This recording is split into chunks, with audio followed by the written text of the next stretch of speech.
The palace banquet, 5. When she's distressed over that, a small pair of ice-cold hand took the comb from her hand, slowly and noiselessly helped her comb her dark hair. After so many years, today, Dong Ling is the happiest. A slightly choked voice said behind her. Big droplets of tears fell down her face. Princess Zhang's hatred. It can finally have revenge. Huang Beiyu raised her eyebrows and said, Hatred. Dong Ling's hands stiffened. She immediately went in front of Huang Beiyu and kneeled down. Tears filled her eyes, crying, Young miss, Princess Zhang didn't die because of an illness, but it was someone else who intentionally caused her death. It's just as she thought. Huang Beiyu gripped her hands. The feelings belonging to the previous owner of the body furiously entered her. Memories of Princess Zhang showed her as gentle and beautiful. She always looked after her in every possible way and care. Even though she was a good-for-nothing with a weak and useless personality, nobody liked her. Yet Princess Zhang still loved and doted on her. Beiyu, as long as you have mother, no one will be able to bully you. A gentle and loving voice, the words still ringing in her ears. But who would have thought that life would be so unfair, always teasing people's fate? The young Princess Zhang didn't wait till that weak daughter grow up, without a choice, closed her eyes forever. The her at that time must have been full of regret and worry. And how afraid and hesitant that young Huang Beiyu must have been. Innumerable fierce feelings, like tide, flood into her heart. Her fist tightly clenched, she asked one word at a time. Dong Ling, what do you know? Dong Ling, crying, hugged her leg. That year Princess Zhang drank the medicine that concubine Shui sent and was poisoned to death. But your father didn't investigate. It was also during time of war. So the emperor and the empress also have no time to intervene. Your father just quickly prepared a funeral. The young miss was young, so this servant didn't dare say anything, just hoping that I will be able to tell young miss when you're older. Dong Ling deserved to die. No. Huang Beiyu shook her head. You did good. If at that time Dong Ling had told Huang Beiyu, with Huang Beiyu being so naive and weak at that time, she would have been angered to death, inadvertently alerting an enemy, which would have made concubine Shui eliminate the problem at the root. Dong Ling at that time is also young. However, she already know the personality of Huang Beiyu. She, Dong Ling, have kept such a big secret in her heart for so long, always waiting for her, Huang Beiyu, to grow up and become strong. Or when she's married. Her, Dong Ling, mind is delicate, yet her character is calm. This girl, if she is educated, she will have a promising future. Dong Ling, what you have just said, I have already guessed. My mother's death, I will investigate it clearly. Also, I want them to pay the price. Do you understand? Dong Ling cried while nodding her head. Dong Ling understands. It's too simple to just kill them. Murdering Princess Zhang is a big crime. We have to make their crime known to the world, letting everyone in the world to punish them. Huang Beiyu nodded her head with joy. Dong Ling, this little girl, would understand her heart. Just killing concubine Shui and her daughter, Princess Zhang, died mysteriously. Huang Beiyu suffered so many difficult years. Who will give her justice? It's good that you understand. Then tonight what you must do, do you know? Dong Ling nodded her head firmly. Knowing that the young miss already have a plan, she's happier than anyone. Don't just say disguising as someone else to go to the palace banquet. Even if young miss tell her to go to the Mountain of Daggers, she would also go. The young miss is so smart, thorough, and careful. In the future, she is definitely not someone without talent. The palace banquet, 6. Dong Ling's clever hands helped her comb her hair into a dignified cross-shaped bun, putting on a violet-colored glass pearl flower, simple and low-key. In a pile of noble ladies, she definitely will not catch people's eyes. Isn't this what concubine Shui want? The clothes and jewelries are expensive, but not colorful. This is to make sure that people don't know that Princess Beiyu isn't being harshly abused, and also to make people take notice of Xiao Yun's beautiful elegance. What wishful thinking, ah! So what if I allow your wishful thinking to come true? Letting you smile, fly up to the sky, and then kick you down from the gates of heaven, letting you not die from the fall. Huang Beiyu smiled as she twirled in a circle. This is the first time seeing her in period clothing. It feels quite fresh to her. The sky is almost dark. concubine Shui already sent a servant to rush her. Huang Beiyu randomly took a green cloak to put on, saying to Dongling, "No matter who talks to you, always be indifferent. There is no need to say too much. Even if it's the emperor, you also have to be indifferent." Dongling nodded her head. These words, she kept it firmly in her heart. Her hand is still sweating, but she is no longer afraid. Huang Beiyu smiled and said, "Nothing will happen. I will also be in the palace banquet. I will always be watching you. If anything happens, I will help you." After she finished talking, she walked out, following the impatient servant to the front courtyard. Today's palace banquet, people up and down of Princess Zhang's prefecture is invited. Concubine Qin and concubine Shui have concubine statuses. Their statuses are low, so according to the rules of the palaces, if they don't have invitation, they're not eligible to enter the palace. So only Xiao Yuancheng will bring his sons and daughters to the palace. There is no need to say Xiao Zhongqi and Xiao Yun will definitely go. Besides them, there is also concubine Qin's daughter, the fourth miss, Xiao Rou. Concubine Shui's son, second young master, Xiao Zhonglei, and also concubine Fang's daughter, the eldest daughter, Xiao Ling will be going. When Xiao Yuancheng was young, he was handsome, tall, and mighty. These concubines are nothing, so their children is just average. The men is handsome, the women is beautiful. The horse carriage stopped at the front of the courtyard. The young masters and young miss have already arrived. Huang Beiyu arrived late. The moment Xiao Yuancheng saw her, his heart is full of anger. His face turns green and looked at her with disgust. Then he proceeded to get on the horse. With Xiao Zhongqi's company, he left the prefecture first. Huang Beiyu looked at the horse that just left, her pale and sickly, with no extra expressions. This made Xiao Ling very disappointed because she wanted to see a good show, drama. Huang Beiyu's identity is the daughter of the main wife. Here, who doesn't hate her? You are sick. Why aren't you in your room taking care of your illness? Instead you're here to go to the palace banquet. Xiao Ling said straightforwardly at Huang Beiyu with a glare. Eldest daughter, third young miss, is the daughter of the main wife. What kind of tone is that? Concubine said suddenly. She very affectionately walked in front of Huang Beiyu, deeply concerned about her well-being. Xiao Ling, being scolded, her face burst with red and then green. This sickly Huang Beiyu dare cause her to be scolded, but towards the scheming concubine Shui, she didn't dare do anything. With a snort, she can only whisper, "It's precisely so, that's what the doctor said. If she enter the palace and it's spread to the prince and princess, what to do then?" Because she needs to take advantage of Huang Beiyu to make her mother's position as the main wife. She also need to take advantage of Huang Beiyu to make Prince Xiaoyao to refine a bone marrow pill cleansing pill. So Xiao Yun's attitude towards Huang Beiyu is slightly better. The palace banquet, 7. Big sister. Third young sister's illness is already better. She's just a little weak. This kind of words, you better not go outside and say it. What infectious disease? We live in one yard. If it's an infectious disease, then wouldn't we also be infected? You are deliberately trying to hurt our reputation. The words that Xiao Yun spoke are very sharp and vicious. Xiao Ling would have never thought that Xiao Yun, who is always high and mighty, would have helped Huang Beiyu. The sun has risen from the west. This Xiao Yun is father's favorite. Even father must praise her. Xiao Ling cannot afford to offend her. Second little sister is joking.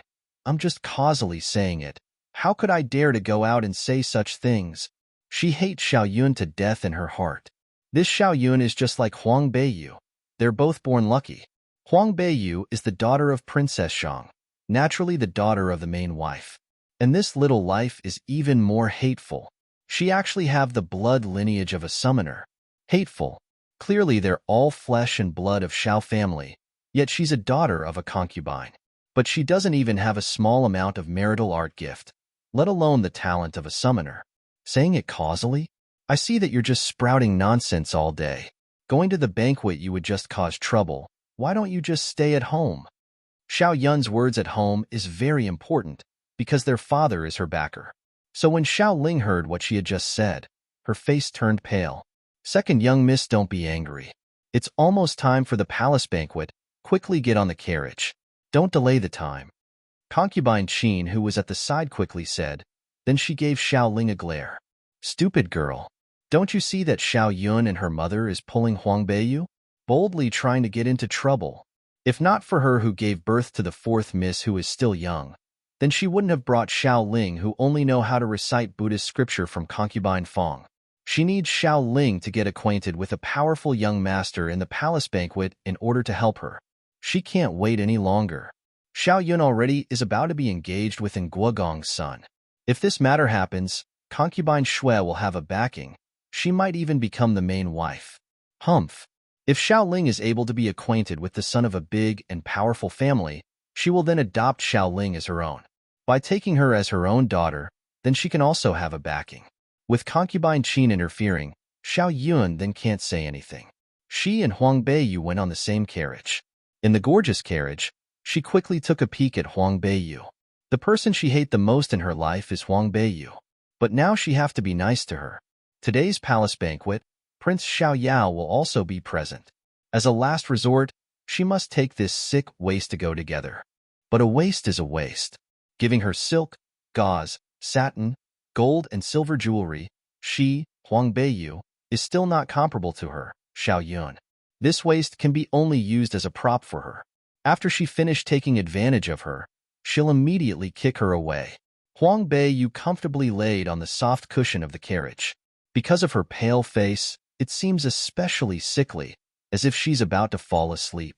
Since there's nothing to say to Xiao Yun and going to the palace will take a long time, she'll just close her eyes and sleep for a bit. After it's dark, Dong Ling will disguise as Shi Tian and go to the palace banquet. Dong Ling's skill is too weak.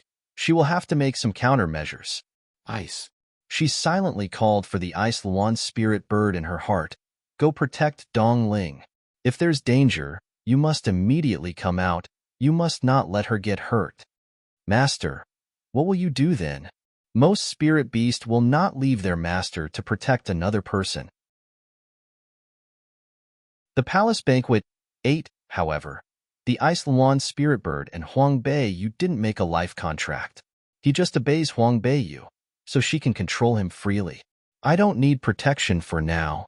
With the identity of Huang Beiyu, there won't be any danger. What's more, her skills isn't bad. This era's martial art masters, she doesn't necessarily put them in her eyes. Although thinking about it for a day or two, the Ice Luan spirit bird have some understanding of Huang Beiyu's character. She said she doesn't need protection, then she must have absolute confidence. Therefore, the Ice Luan spirit bird sneakily returned to Princess Zhang's prefecture in the darkness. The carriage ride is a bumpy. Her half-closed eyes, suddenly her eyes swept across Xiao Yun's waist which display a fluorescent ice feather. A summoner's weapons are always placed inside their space ring. They usually would not bring it with them everywhere. When they have to fight, a weapon is also a tool for winning. Others aren't familiar with your weapon, so during the beginning they aren't able to analyze your tactics. Those who aren't able to afford a space ring are the only ones who would hang their weapons on their body. Xiao Yun obviously is able to afford it. She actually have a high-level space ring. The space inside her ring is about the size of a city. With such a high-level space ring, not putting ice feather inside it, it's obvious that she wants to flaunt it. In the whole Cardi continent, probably only she have a feather of the 5 spirit beast as a weapon. This is simply the highest form of flaunting. Xiao Yun paid great attention to her ice feather. Therefore, Huang Beiyu's eyes had swept across her. Thus Xiao Yun became proud. She took the ice feather from her waist, fiddling it in her hand. She glanced at Huang Beiyu, laughingly said, Beiyu, what do you think of my ice feather? Very pretty. Huang Beiyu have a little bit of admiration. That's the feather that she personally plucked. Of course it's pretty. It's not only pretty. Do you know what kind of spirit beast this feather came from? Huang Beiyu shook her head, pretending not to know. Xiao Yun proudly said, You know the 5 spirit beast, like the Crown Prince's purple flame unicorn. This ice feature is on the same status as the purple flame unicorn, from an ice spirit beast of the 5 spirit beast, Ice Luan spirit bird's feather. Xiao Yun used many powerful words to describe it, making Huang Beiyu have a headache. How amazing! Even if she have the whole Ice Luan spirit bird, she still have to flatter Xiao Yun who only have 1 feather. Don't even mention how proud Xiao Yun is. Huang Beiyu, even though you have a distinguished identity, You unfortunately don't have any ability. In the Cardi continent, without any ability and having only an identity, it still doesn't mean anything. No ability. This is the first time Huang Beiyu heard someone say this to her. If she doesn't have any ability, then in this world there is no one else with strength/ability. Do you know Shi Tian Darren who have recently appeared? When Xiao Yun saw that Huang Beiyu isn't talking, she thought that Huang Beiyu is feeling inferior. Making Huang Beiyu feel inferior, it's what Xiao Yun liked to do the most. She is actually a 9-star summoner. This ice feather is plucked by her. Grandpa already sent people to coax this Shi Tian Darren. If anything unexpected doesn't happen, then in the future, this Shi Tian Darren will be my teacher. Huang Beiyu's half-closed eyes suddenly opened, tilted her head, very astonished. Teacher? When Xiao Yun saw the astonished expression, even more proudly said, Of course, I am the female genius of Nanny Country. Shi Tian Darren definitely recognized my worth. Genius? A 3-star summoner at the age of 16 is considered a genius. The Palace Banquet, 9. She thought about it. According to the rules of this era, at what age this she become a 3-star summoner? 5 years old? A 3-star summoner at the age of 16, and you want her, Huang Beiyu, to recognize her, Xiao Yun's talent? Keep dreaming. If second big sister is able to become the disciple of Shi Tian Darren, then your future will be limitless. She said, if that is only natural. She glanced at Huang Beiyu with contempt. Xiao Yun said, Third little sister, if second sister have benefits, second sister definitely won't forget about you. You also can't forget about second big sister, And Huang Beiyu nodded her head. Of course she would not forget. The carriage entered the palace after a few rounds of inspections. Finally, they got off the carriage, walking along with the palace maids to go to the banquet at Xiaoguang Hall. Along the way there was already many noble ladies from the continent. Cabinet ministers and young masters from different families already went to the emperor to pay their respect. The females head to Xiaoguang Hall to pay respect to the empress. Xiao Yun met a few familiar young ladies and went over to walk. Huang Beiyu followed behind the palace maids and looked around. Everyone is attracting attention. They wear beads and pearls, a dazzling lineup. Every young lady and noble ladies all look very touching, splendid clothes and attires, every one of them wearing red and green, striving to be seen. As Huang Beiyu looked at them, her eyes become dazzled. Quickly she looked away to look at the sky overhead. Walking to Xiaoguang Hall, she saw the empress and many imperial concubines wearing generous ceremonial clothing coming out. The young ladies and the noble ladies quickly bowed to pay their respect. Huang Beiyu only bowed to the heaven, earth, and her parents. Other than the three, she won't bow down to anyone else. So she only faintly swept a glance and walked behind the door to stand. Inside, the empress told them to get up and joked with a few noble ladies. Only then, Huang Beiyu went in. Xiaoguang Hall is already prepared for the feast. The palace maids lead the ladies to their appropriate seats according to their statuses. Princess Zhang Prefecture's status is similar to royal family, so their seats are obviously closer to the empress and emperor. Xiao Yun confidently sat at the main wife's daughter's seat. She doesn't feel improper. When she went to the palace, she always sat at that seat. The many people around them also didn't say anything. Huang Beiyu raised one of her eyebrows, but didn't do anything, her face expressionless as she sat down. Just as she sat down, she realized that Princess Ingye's seat is right next to her, and Princess Ingye turned her head to look at Xiao Yun. Princess Ingye frowned, but she didn't say anything. However, when she cast a glance around, she saw Huang Beiyu and squint her eyes a little bit. After that, Princess Ingye got up from her seat. With large strides, she walked towards them. The action of a princess, obviously everyone would pay attention to. Before Xiao Yun could respond, Princess Ingye's pampered voice suddenly spoke up. Do you deserve to sit at this seat? Xiao Yun was surprised. Even Huang Beiyu was stumped for words for a moment. The daughter of a concubine. You actually dare climb onto the head of Princess Beiyu? Who do you think you are? Princess Ingye's voice is very loud. Everyone in Xiaoguang Hall could hear it. Being so humiliated in public, Xiao Yun's face was pale white, with a big smile, yielding her seat. I accidentally sat on the wrong seat. That's what she said. but she's fuming with rage inside her heart. This wretched Huang Beiyu. If I've known earlier, I wouldn't have brought you here, making me become so humiliated. This commotion, the Empress was also shocked. The radiant and noble Empress said, Ying Yi, don't make trouble. Mother Empress, I didn't make trouble. The people from Princess Zhang Prefecture doesn't know the rules. I'm teaching her. Princess Ying Yi said loud and clearly. The palace banquet, 10. Hearing Princess Zhang, these 3 words, the Empress's beautiful almond-shaped eyes swept across Huang Beiyu. Seeing her, with a complicated expression on her face, she faintly nodded her head. Today is just a general banquet. There's not a lot of rules. When the queen's eyes swept across her, Huang Beiyu also raised her head to welcome her gaze. In her memory, this empress doesn't like Huang Beiyu. After the death of Princess Zhang, she have never saw the empress. It seems like the empress still doesn't like her. Her gaze was just a faint swept across. Her cold gaze doesn't betray any emotions. There's no fear, respect, or hostility. Towards the Huang Beiyu now, this is just the first time she have met the empress. She doesn't like Huang Beiyu, but she, empress, have never heard her. With her ordinary gaze, the empress is slightly astonished. She thought that she must have seen wrong before. How can that weak Huang Beiyu use such a gaze to look at her? She can't help but glance at Huang Beiyu again. She found that the Huang Beiyu is still the same as the past. She looks sickly, as if a wind would be able to knock her down. She must have seen wrong. After such a big commotion by Princess Ying Yi, everyone's eyes in Xiaoguang Hall turned their attention to Huang Beiyu. Some people point at her in a low voice. It turned out that she's Princess Beiyu. After so many years, this is the first time I've seen her. Just by looking at her, it doesn't seem like she's useless. But looking closely at her, she looks similar to Princess Hui Wenzhong. She's a beauty in a bud, budding beauty. What's the point of being beautiful? To become so sick like that? I'm afraid that the big Princess Zhang Prefecture will have someone else taking over it in the future. Such a pitiful thing. At this era, those who can't do martial arts can be only ridiculed by others.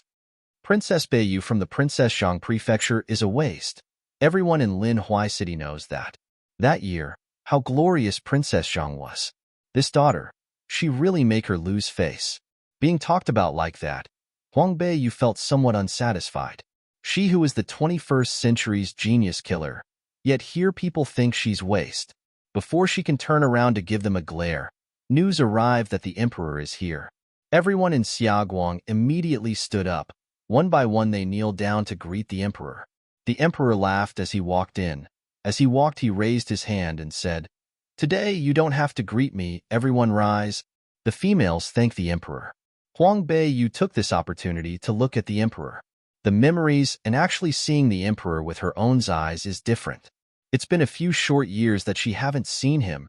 This Nai country's emperor is as not young and high-spirited as he was in her memories. Hardship have left a mark at the outer corner of his eyes. His face is still handsome. Body is still big and tall. When he walks, he is able to bring a gust of wind, brimming with prestige. Behind him, the handsome and cold crown Prince Zhan Yi and a few ministers and duke followed. Huang Beiyu's eyes are very sharp. With just one glance, she can see Prince Xiaoyao, Songmi, who is next to the crown prince.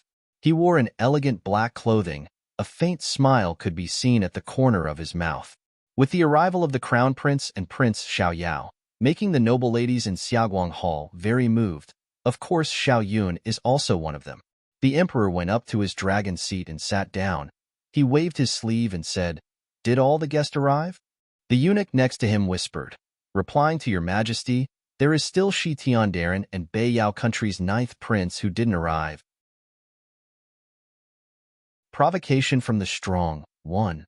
Oh?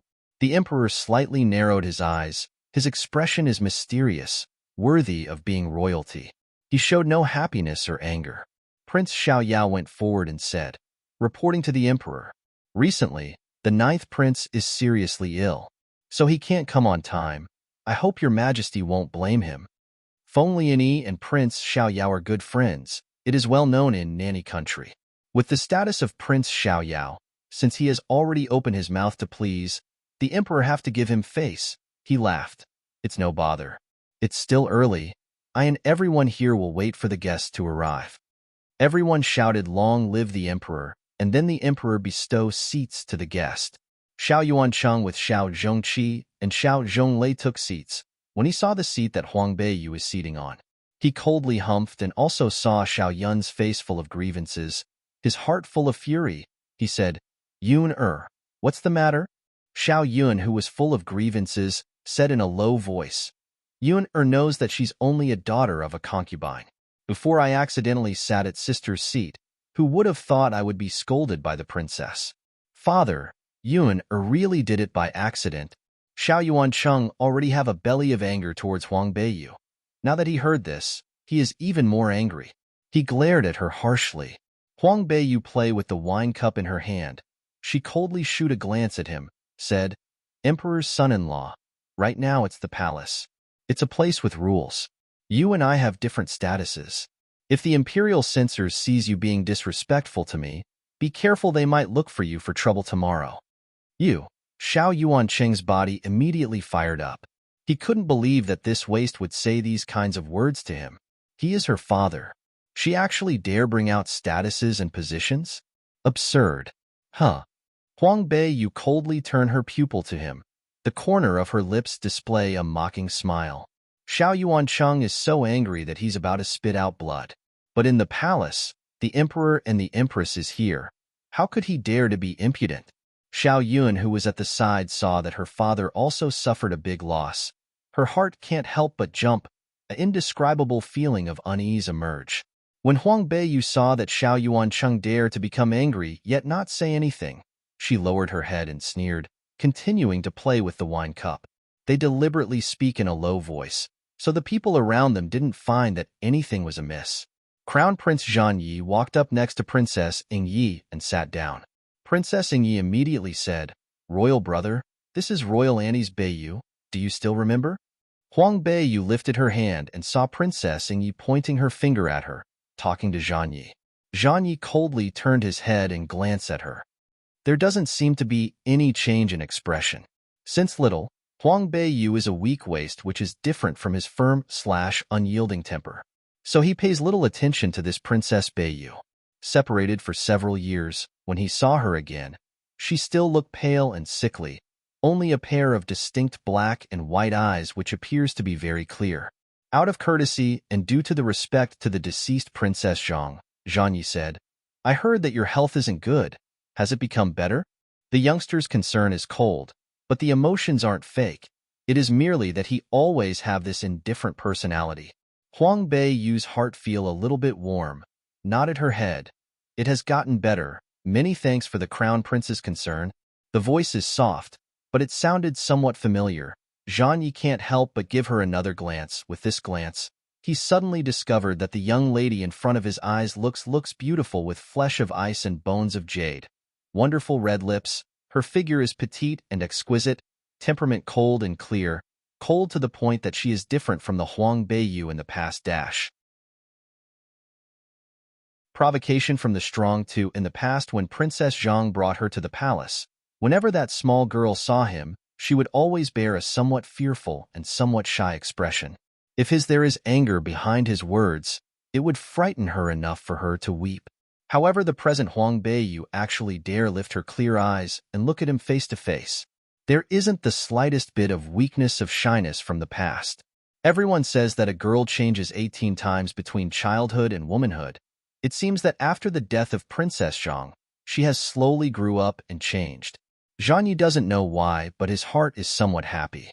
"Beiyu, when your health is better, in the future come to the palace more often to walk around. These several years you haven't come to the palace. The Empress Dowager miss you very much." Princess Ing Yi said sincerely. Huang Beiyu's impression of Princess Ing Yi now is better than it was before.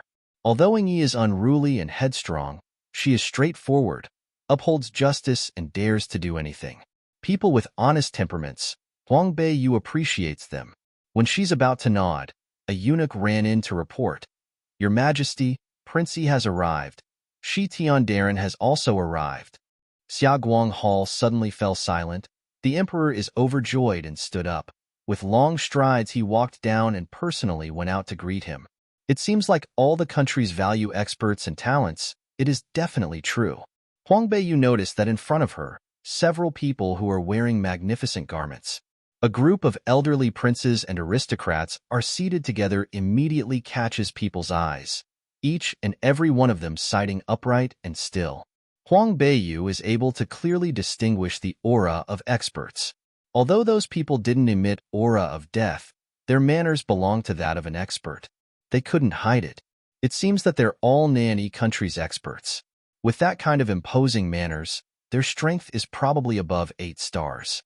Listening to Xiao Yuancheng whisper to Xiao Yun, "Yuner, your grandfather is over there.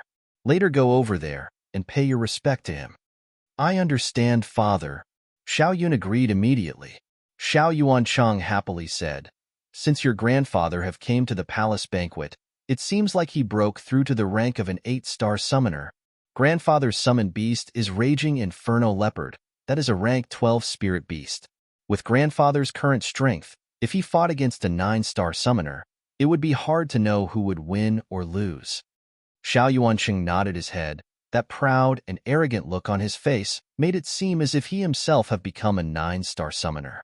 Huang Beiyu's impression of the Xiao family's old man is not deep. That old man didn't like Xiao Yuancheng marrying Princess Zhang, becoming the emperor's son-in-law and becoming a member of their family, making the Xiao family lose their face. So the relatives doesn't really like Huang Beiyu. Xiao family's old man lives in the Xiao family's main residence. For many years, Huang Beiyu didn't go there many times. Every time she went, she feared that old man's imposing aura, so she didn't dare look at him. So in reality, she doesn't know how Xiao family's old man is like. When her gaze circled once around the group of experts, she realized that an old man with long white hair and beard looked towards them. When he saw Xiao Yun, the expression on the face looked somewhat relieved. Xiao Yun's face immediately showed a smile. It seems that the white-hair old man is Xiao family's old man, Xiao Qiyuan. Xiao Qiyuan with the other experts turned their attention to the entrance of Xiaoguang Hall, waiting for the legend, Shi Tian, who have the Ice Luan spirit bird of the 5-spirit beast. The emperor walked to the entrance. A few princes and ministers naturally followed. Several eunuchs carrying lanterns helped guide the path.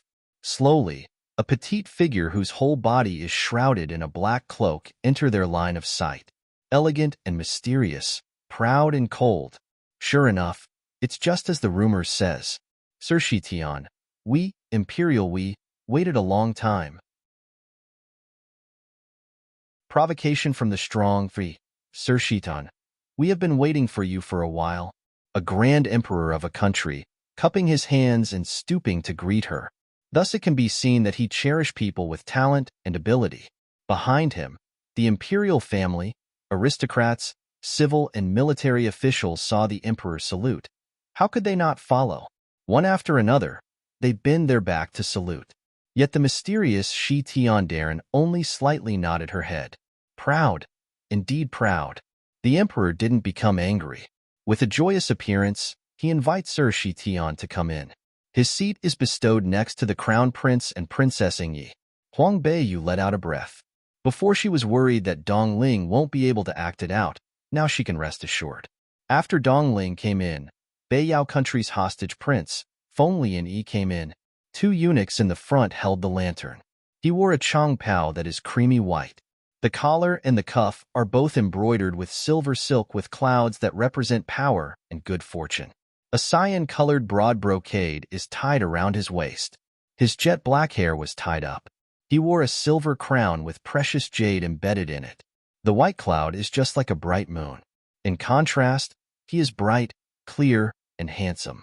He's gentle like a jade. The moment Huang Beiyu saw him, she blinked.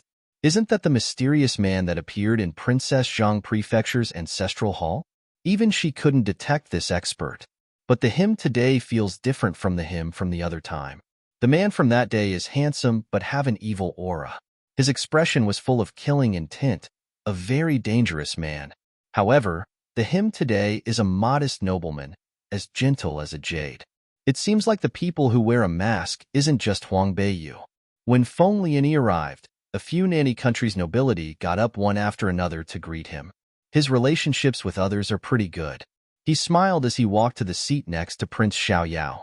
The two elegant and extraordinary men smiled and both sat down. "I thought you won't come," Prince Xiaoyao whispered. "I heard the ice spirit beast appeared. How can I not come and see it?" Feng Lian lightly laughed as his gaze looked over there. However, he didn't look at the mysterious Shi Tiandarin who was hidden underneath the cloak. Instead, a weak pair of purple eyes looks directly at Huang Beiyu. In the midst of his eyes, there contains a shallow, smiling expression.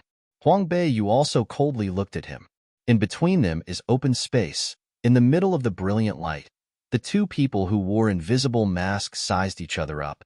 Silent, but in their eyes, there is a clear understanding of each other's meaning. Feng Lian, Princess Beiyu, we meet again. Huang Beiyu, mind your own business, then your life will be long. This is her absolute warning. She is not as naive as these nobility of nanny country, believing that he's actually a gentleman, elegant/graceful, an actual prince that's exiled from an enemy country. From the first time she met him, she knows that he's not someone who can be easily dealt with. It's just that at that time he didn't interfere with her business, so she didn't bother with him. If he dares provoke her, she won't be merciless. Feng Lian slightly raises his eyebrow. It's the same threat from last time. This cold and unfeeling person is truly interesting. Interest flashed within his eyes. However, he is still very sensible. He turned to the focus of everyone's attention, towards Shitian. The person hidden underneath the black cloak is exceptionally icy and arrogant, ignoring the eyes of everyone in the audience, completely uninvolved. The Crown Prince Zhangyi glanced at her. He knows that she has a proud and aloof temper, doesn't like to speak more than necessary, would only slightly nod her head to greet others. But Princess Ingyi humped and pouted, she said, pretending to be mysterious, still wearing the cloak in the palace. "It's not like you can't show yourself."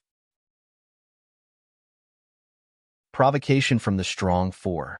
The gaze beneath the cloak seemed to glance at her, but she didn't speak.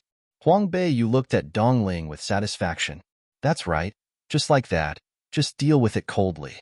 Congratulations to your majesty to have gained the help of an expert. Our nanny country will definitely rule the world in the future. Long live the emperor." Numerous government officials stood up to toast. The emperor was jubilant, raising the wine cup and drank it all in one mouthful. Then he made the palace maid fill it up again, turning his body to Dongling, "Being able to get your help, we are deeply honored. This cup I will drink in respect for you." Dongling stood up, raising the wine cup up with a hand from under the cloak. Using a sleeve to cover her face, she drank it in one gulp. The group of officials immediately sent praises. "Good. Shi Tiandarin has a good capacity for liquor. Just drinking one cup, and she has a good capacity for liquor?" These officials' ability to flatter other people were quite good. They repeated flattering comments continuously, making the expressions of the experts sitting on the other side very ugly. Xiao Qiyuan stroked his beard and coldly humphed. The person next to him said, "Venerable Xiao, I heard that you recently went cultivating in seclusion. Presumably, you have already reached the realm of an 8-star summoner. Why don't you go up and try this Shi Tian, test her skills?" Xiao Qiyuan was an old fox. How could he be tricked so easily? He immediately stroked his beard and laughed. This old man is already old. Why argue with the younger generation? The power of this Shi Tian had spread throughout Lin Hui City. With the Iceland spirit bird, which was a super spirit beast, and the ability to kill a rank 11 red spider spirit beast in one shot, this kind of strength, he didn't dare go and look for trouble. Humph! Is Venerable Xiao afraid? That small child. Her reputation has been spread around like a god, making you old foxes afraid. The other one had a ruddy complexion and was around 60 years old, yet he looked around his 30s. He coldly humphed. By mastering their summoning ability to a certain level, a person was able to maintain their youthful appearance forever. This man's appearance and age had such a huge disparity. One must know that he had almost reached 9-star high level. If Brother Sima has such confidence, then you can go up and try, Xiao Qiyuan said happily. Nonconformity was punished. When he cultivated, he didn't only cultivate his skills, he also cultivated his mind. Sima Yin was indeed one of Nanny Country's very best experts. His strength was only second to the Crown Prince's teacher. It was a pity that his character was too impulsive, unable to calm himself. Moreover, this person was particularly proud and arrogant. He believed that he was the best in the world, not putting a lot of experts in his eyes. This Shi Tian who came out of nowhere recently was very popular. Being in the limelight, even the emperor personally set up the feast just to win her over. How could Sima Yin be happy with that? Humph! This old man will go and test her out.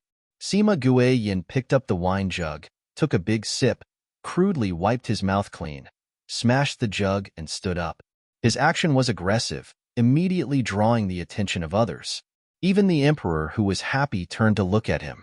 "What's the matter, Minister Sima?" the emperor asked with a smile. Sima Yin was one of his most capable experts, so it was only natural for him to treat an expert in an amicable manner. Although he would occasionally be disrespectful, the emperor could not be bothered about it. Nowadays, the strong were always right. Holding his two large hands in a fist, Sima Yin walked up and roughly said, "Your Majesty, today's palace banquet is a happy occasion. This minister wants to liven things up." Oh!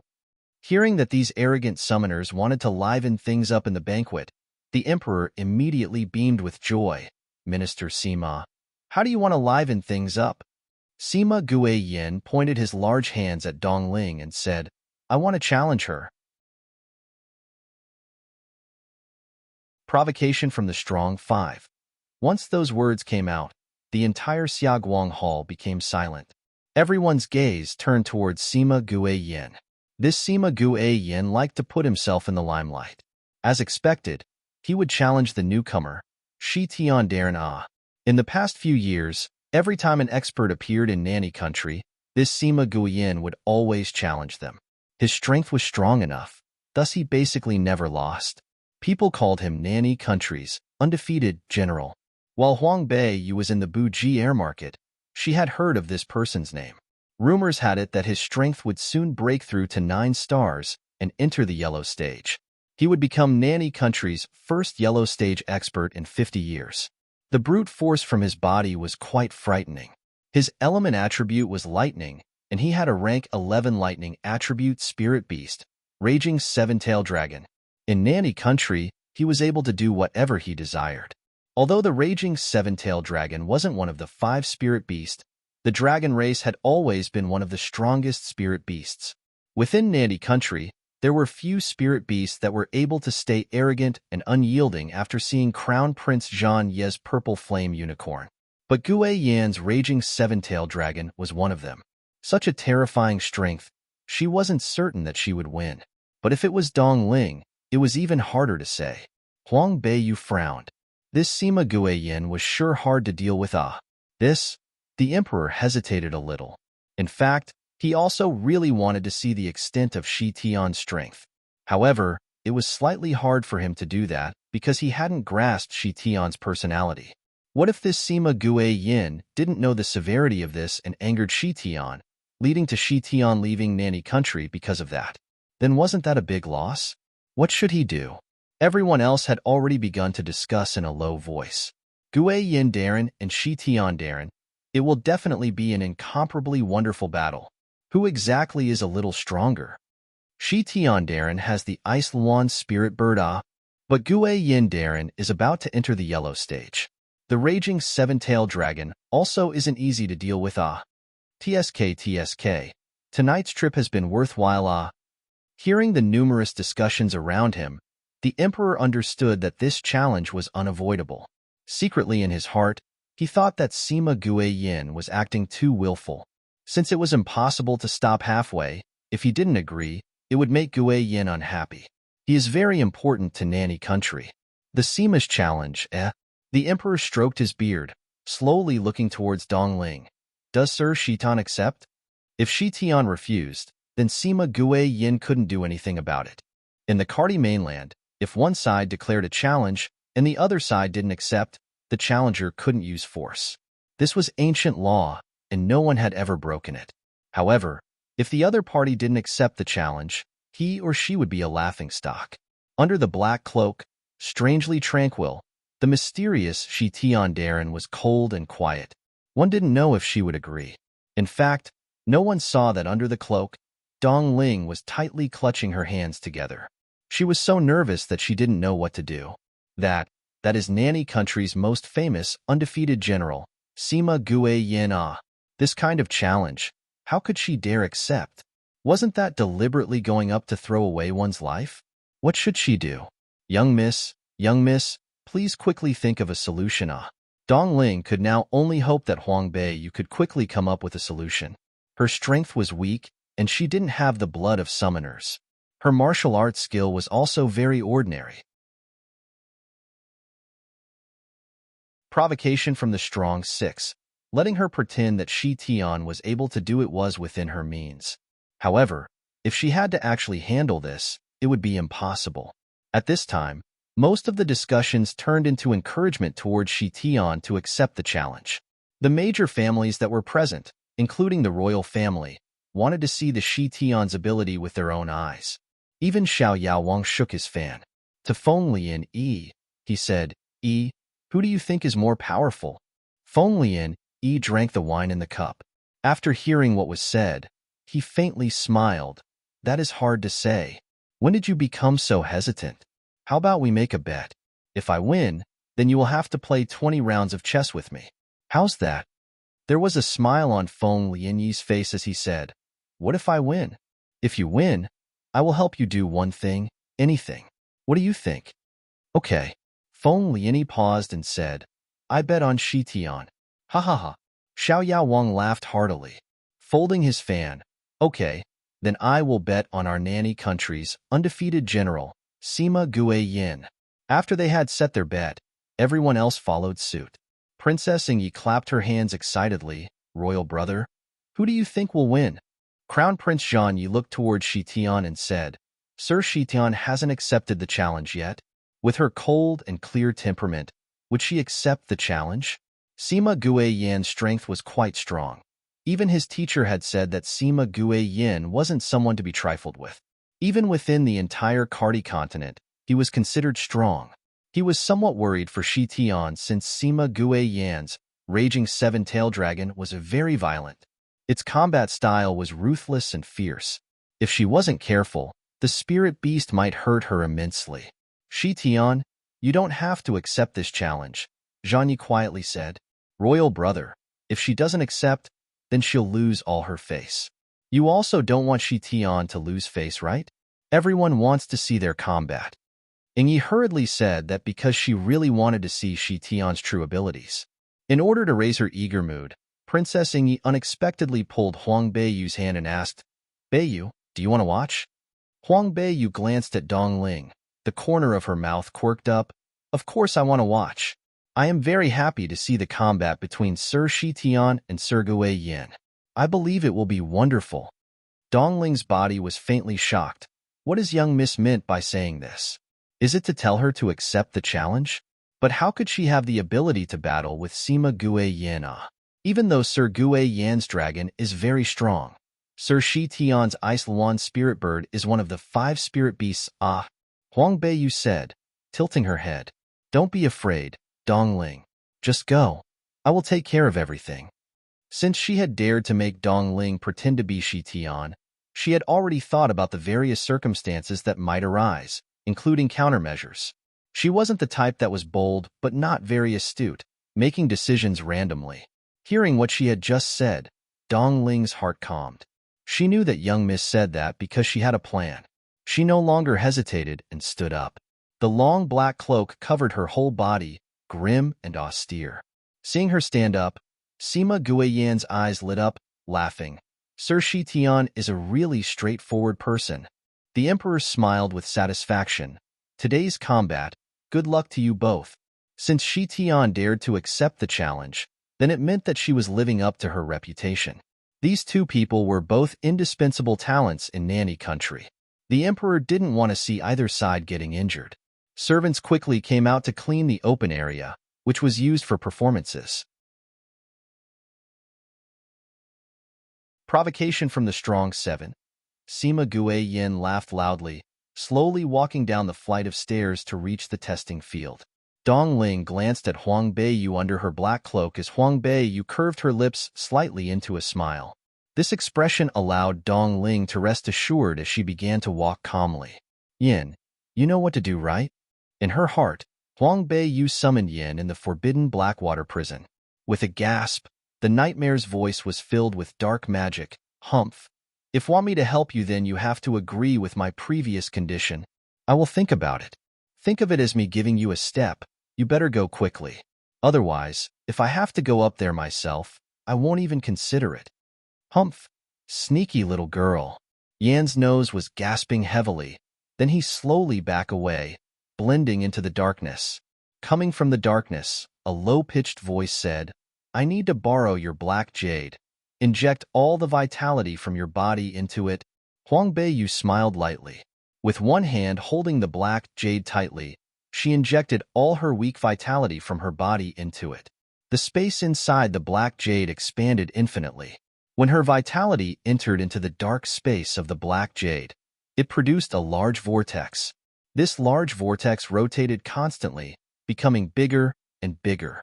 Huang Beiyu's soul can clearly feel what was moving along the flow of energy and the vitality, flowing into the large whirlpool. The sound of Yan's laughs rang within her heart. I am so happy. So happy, ah. All these years, finally I can breathe in fresh air. Huang Beiyu laughed coldly. What are you proud of? The seal is not broken. You will still have to come back. One moment of freedom is still freedom. Those who have not been imprisoned by the darkness won't understand how warm the light is. Yan's laughter inside her heart slowly diminished. No one besides Huang Beiyu saw the small black Gasco under the Dongling's black cloak. In the testing field, Sima Gue Yin looked at the petite figure at the opposite side. With some arrogance, he said, Later on when I hurt you, don't cry, ah. A hoarse voice came from under the cloak. Talk less nonsense. Ha ha ha. Sima Gue Yin loudly laughed, and then he suddenly yelled, Raging seven-tailed dragon, my friend, come out. Along with his voice, the peaceful sky suddenly flashed with thunder and lightning. A thunderbolt came over and flashed with a dazzling white light. A dragon surrounded by electric light emerged from the thunder. On the huge dragon's back were two small black wings. Its wings shook while thunder appeared every now and then. Different from the normal dragons, he had a total of 7 tails. Each one had dazzling lightning. Each tail looked like long whips that exploded with thunder when the dragon pumped them into the air. With an aggressive aura, the dragon flew down. When it reached the front of Sima Gue Yin flew onto the back of the violent 7-tailed dragon. He was the contract owner, so the thunder beams wouldn't be able to hurt him. Amazing, Dong Ling said in her mind, while nervously holding her fists tight. I can't lose face for the young miss. Can't lose. A gust of coldness came from behind harshly.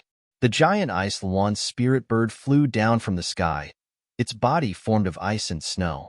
When the wings of ice opened, gusts of harsh wind appeared. The proud ice spirit bird raised its head, its tail feathers sweeping across. They almost swept the violent 7-tailed dragon down. Provocation from the strong 8, thunderbolts and ice collided in the air. Ice began to form, and their sharp thorns penetrated the thunder, stinging its way towards the belly of the raging 7-tailed dragon. The raging 7-tailed dragon obviously wasn't easily dealt with. It turned its huge body and immediately made its way towards the sky. Dong Ling wasn't slow. Looking at the huge body of the ice Luan spirit bird, she closed her eyes and rolled her body onto the bird. When she was young, Princess Zhang invited people over to teach her martial arts. She learned some self-defensive moves, too. That's why for all these years, she could protect Huang Beiyu. The ice Luan spirit bird's body emitted freezing air, so when her hands touched it, she was immediately wounded by the extreme cold. She clenched her jaw, holding in the pain. Ice feathers flapping, the huge ice Luan spirit bird skyrocketed upwards, chasing the raging 7-tailed dragon once again in the air. Okay, Princess Ingyi hollered, so excited that her face turned red. This really was an exciting test. Huang Beiyu had some worries in her heart, thinking about the first time she touched the Ice Luan spirit bird. When she first touched the Ice Luan spirit bird, her palm had froze from the frigid air. Obviously, Dongling wouldn't feel well either. This battle needed to end quickly. Yin, stop stalling and give him a lesson. Isn't this easy? Just a 9-star summoner and a rank 11 spirit beast. Just as the voice fell, Prince Zhangyi suddenly stood up. Everyone gasped in unison. Huang Beiyu looked up, just in time to see the hands of Sima Guiyin, who was on the raging seven-tailed dragon, quickly harden at an amazingly rapid speed. Worthy of being part of the generation of masters in the Nanny country. A combination of a powerful master and spiritual beast was usually required to be able to exert this tremendous power. What about a spiritual beast without a powerful summoner? The same can't be said about them. Inescapable net. Go. Sima Guiyin screamed.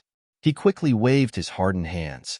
The raging seven-tailed dragon simultaneously sprinkled a flash of lightning, thunder, and light over one another, weaving them into a net. The huge light brightened up the dark night. 2 nets, one on top and one on bottom, enveloped the Ice Luan spirit's huge body within no time. Huang Beiyu's heart jumped. Of course, the power of a summoner and spiritual beast's cooperation formed a huge power. If it was just dealing with the raging seven-tailed dragon alone, the ice spirit bird would be able to easily smack it down from the sky. The sky was his field. However, with the addition of its summoner, that power was not the same anymore. The cooperation between a summoner and their spirit beast was nearly destined. This is Guiyin Daren's skill, Inescapable Net? Princess Ini whispered quietly, so powerful, worthy of being called the unbeaten general of Nan-E country. That Shitian is a bit too weak. She and the Ice Luan spirit bird had just recently made a contract. The experience of fighting together isn't that much, so how can she be Guiyin Daren's opponent? However, forcing Guiyin Daren to use the skill Inescapable Net so quickly to fight, it seems that Shitian Daren and the Ice Luan spirit bird are both very strong. Everyone began to murmur. Huang Beiyu coldly watched, lips sneering. Who won in the end? That was still to be determined. The icy smile on her lip, both cold and arrogant, fell into the eyes of Feng Lian-yi. He had been paying attention to her, so when he saw that, he looked slightly shocked. Beautiful. How could he feel that a 12-year-old girl was so beautiful? So beautiful that she was touching and moving. It seems that you lost. Those 20 games, you can't run away from it. Provocation from the strong 9. Xiao Yao Wang watched the scene in the air. Numerous lightning bolts flashed, and the Ice Luan spirit bird screamed angrily. Feng Lianyi smiled faintly. That may not be. This smile, it meant he was bound to win. Xiao Yao Wang raised his eyebrows slightly. You have a lot of confidence with that Shitian? That Shitian hasn't done anything yet. Feng Lianyi watched with confidence. From the start to the end, only the Ice Luan spirit bird did the fighting. Shitian was on the back of the bird and did nothing. Xiao Yao Wang frowned. His folding fan clapped at his palm from time to time. Suddenly he said, Not good, not good. I have lost this time. His sentence had not finished yet, when the inescapable net that Simi Guiyin had used lightning to create suddenly had black gas coming out of it in the sky. The black gas expanded at a rapid rate. In the blink of an eye, the flashing thunder was covered by the black gas. What? Sima Guiyin said unbelievably, his face changing. The black gas slowly rose. Sima Guiyin immediately yelled, Retreat. The raging seven-tailed dragon also felt the strong pressure coming out of the black gas. The rank 11 spiritual beast's heart shook. Retreat? How easy could that be? From that powerful pressure, even the ability to move was lost. Sima Guiyin's entire face turned pale. The people below didn't understand why Sima Guiyin Daren's violent seven-tailed dragon stopped moving all of a sudden. Was it because they were bound to win? Only Sima Guiyin's heart was clear on what was happening. He had probably met the strongest opponent in his life. The black gas spread and the lightning was swallowed by the gas. Bit by bit, the inescapable net was broken in an instant. After that, the ice blade mixed with black gas suddenly surged out. Sima Guiyin yelled no in his heart, his face ghastly pale. During the time of crisis, they could only fight using all the power in their body, driving the raging seven-tailed dragon to dodge to the side. Under the powerful pressure, the raging seven-tailed dragon had already lost all its power. Because it suddenly dodged, its huge body rolled a few laps in the sky before crashing down. Underneath it was Xiaoguang Hall, where the guests were gathered. Everyone saw the raging seven-tailed dragon slammed into the thunder. Seeing this, the guests were frightened and fled. When ordinary people touched the thunder, they probably would have immediately burned into ashes. The speed at which the raging seven-tailed dragon was falling down was rapid and headed straight for the center seats designated for the people of Princess Zhang's prefecture. Huang Beiyu looked up and suddenly screamed in her heart, "Damn it! What in the world were they doing?" The timid Xiaoling and Xiaorou immediately started to scream, "Master, I'm coming to save you." The voice of the ice Luan spirit bird shouted anxiously in her heart. Then the huge bird turned around in the sky, desperately throwing itself. The gust of wind from the wings of the bird blew the Xiaoguan Hall into a huge mess. At the same moment, a cold voice exclaimed lowly, "Yin, come out." Huang Beiyu helplessly looked around, getting ready to leave. She was very confident in her speed, but she had no time to act before a pair of strong arms grabbed her, immediately heading towards the sky. "Sky Snow Cat, come out!" Xiaoyun also yelled, summoning her own ice-attributed beast. Miao Wu, the white-haired cat, suddenly appeared and the big tail swept back. He swept the Xiao family along with the others to the back. Then the cat slammed the raging seven-tailed dragon onto the ground. Provocation from the strong tin. The enormous raging seven-tailed dragon heavily smashed to the ground. Sima Guiyin was dizzy, his eyes dimming because of the fall. Standing up, he promptly restrained the thunder rays from the dragon's body to avoid injuring others.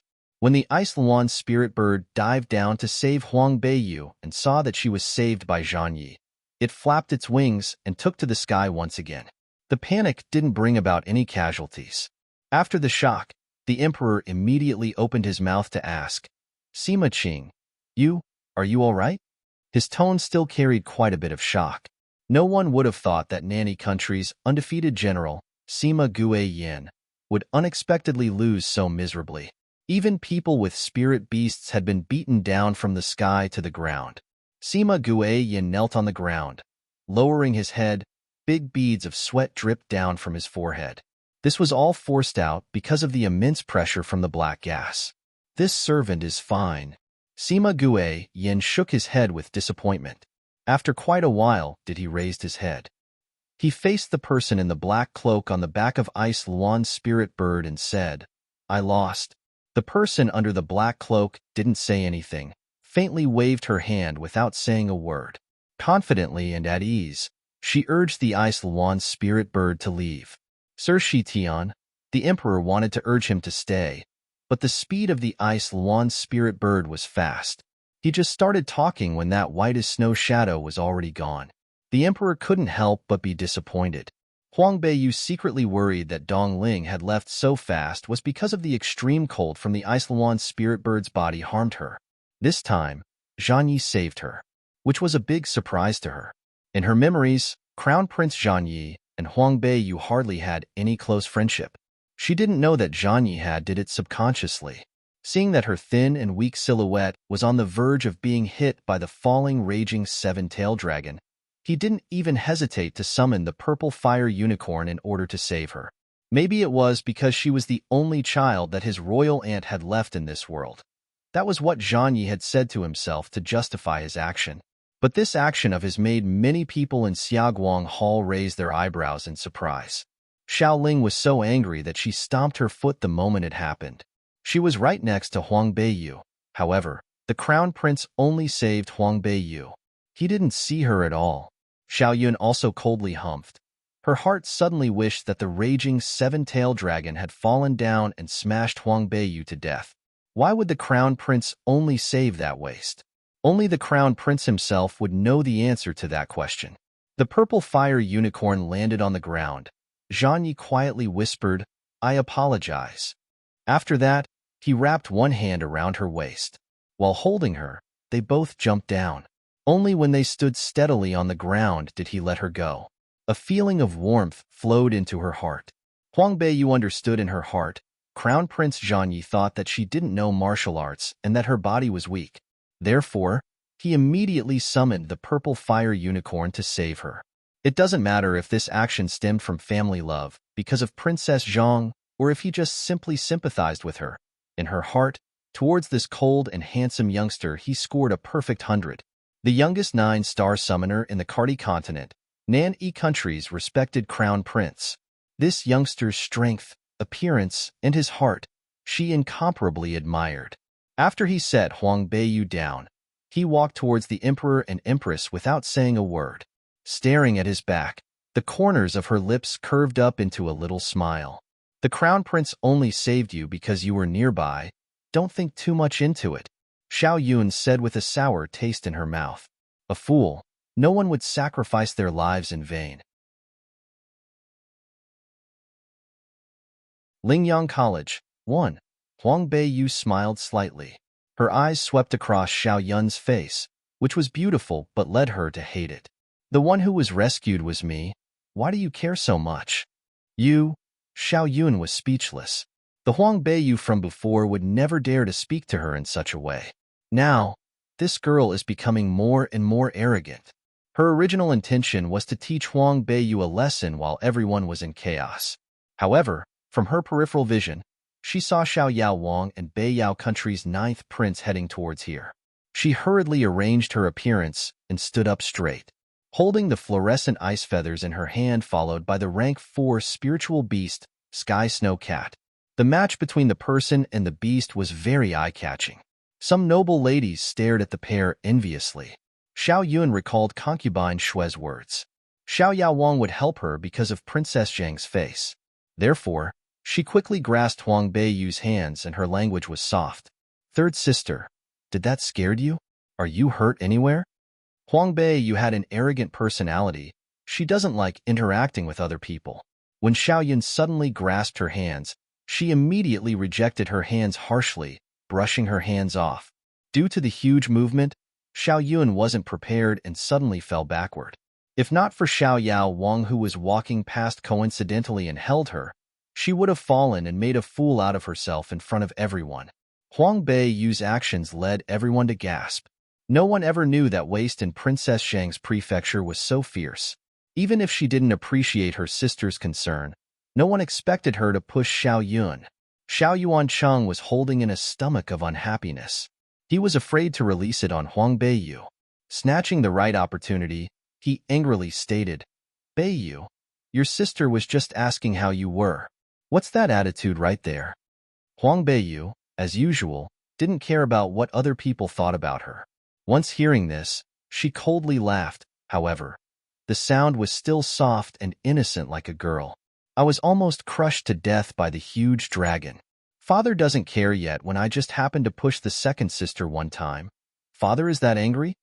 Calling him father is due to the fact that Huang Beiyu and him are blood-related. Plus, there is a huge audience. He doesn't want to give her face. Very good. Then he better put his face away. This caused everyone to shift their attention away from Xiao Yun and instead focused on Xiao Yuancheng. Some people began to point around and discuss. Already heard from before that the days Princess Beiyu spent in Princess Zhang's prefecture was worse than a servant. That seems to be the case, The daughter that Xiao Yuancheng dislike is just this one. Once Princess Zhang had passed, she left a weak child with a father that doesn't love her. How heartbreaking, Xiao Yuancheng's face wasn't looking good. In the voices of discussion, he felt a bit guilty. It wasn't like he didn't know how Beiyu was treated. No. Actually, it should be restated as under his silent wish that everything was happening. He never looked at her as his daughter. He was so angry that his body shook. He was brainwashed and raised his hands, slapping her in front of the audience. Huang Beiyu looked up, one hand already raising, and caught Xiao Yuancheng's wrist. Emperor's brother-in-law, this is the palace. The gentle voice of the young man sounded cold and thorough. Feng Lianyi's light purple eyes gently looked over Xiao Yuancheng, exposing the coldness in his eyes. Xiao Yuancheng was secretly scared. Beiyao country's ninth prince was known for his broad knowledge, famous for his gentleness. Yet, suddenly his gaze felt like he was going to hell.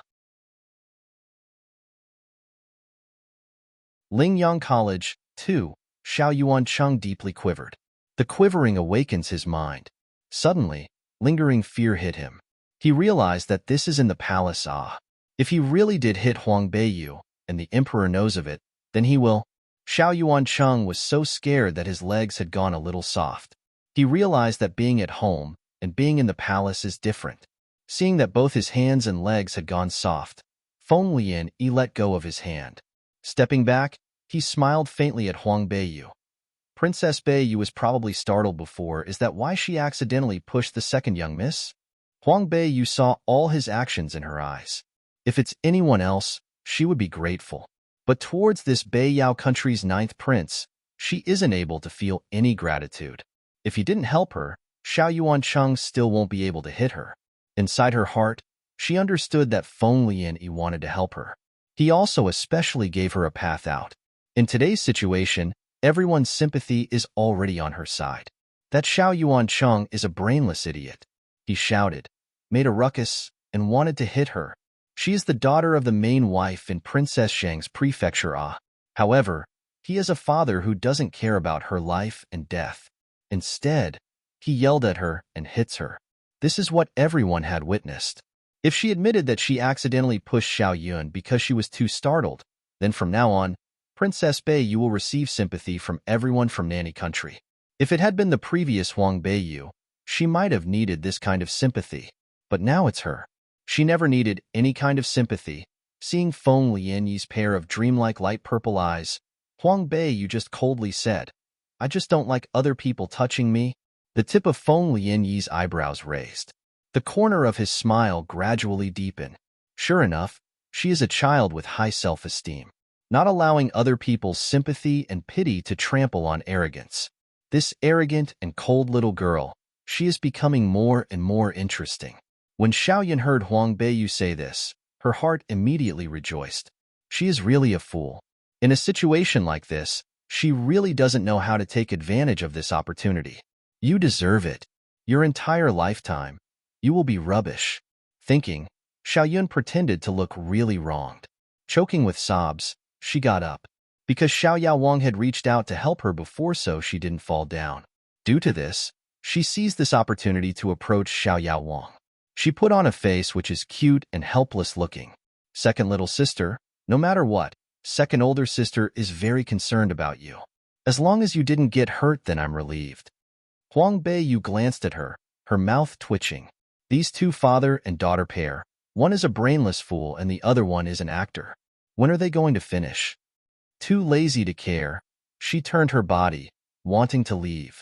Behind her, a clear voice with a smiling expression sounded. You are. Xiao Yaowang gently pushed Xiao Yun away. He originally only saved her because of good intentions. But it doesn't mean that he'll provide free hugs, or allowed her to rely on him, or even talk to him about her life. The folding fan in his hand opened. He didn't look at Xiao Yun, who was trying hard to squeeze tears out of her eyes. Instead, he walked towards Huang Beiyu. Is she familiar with him?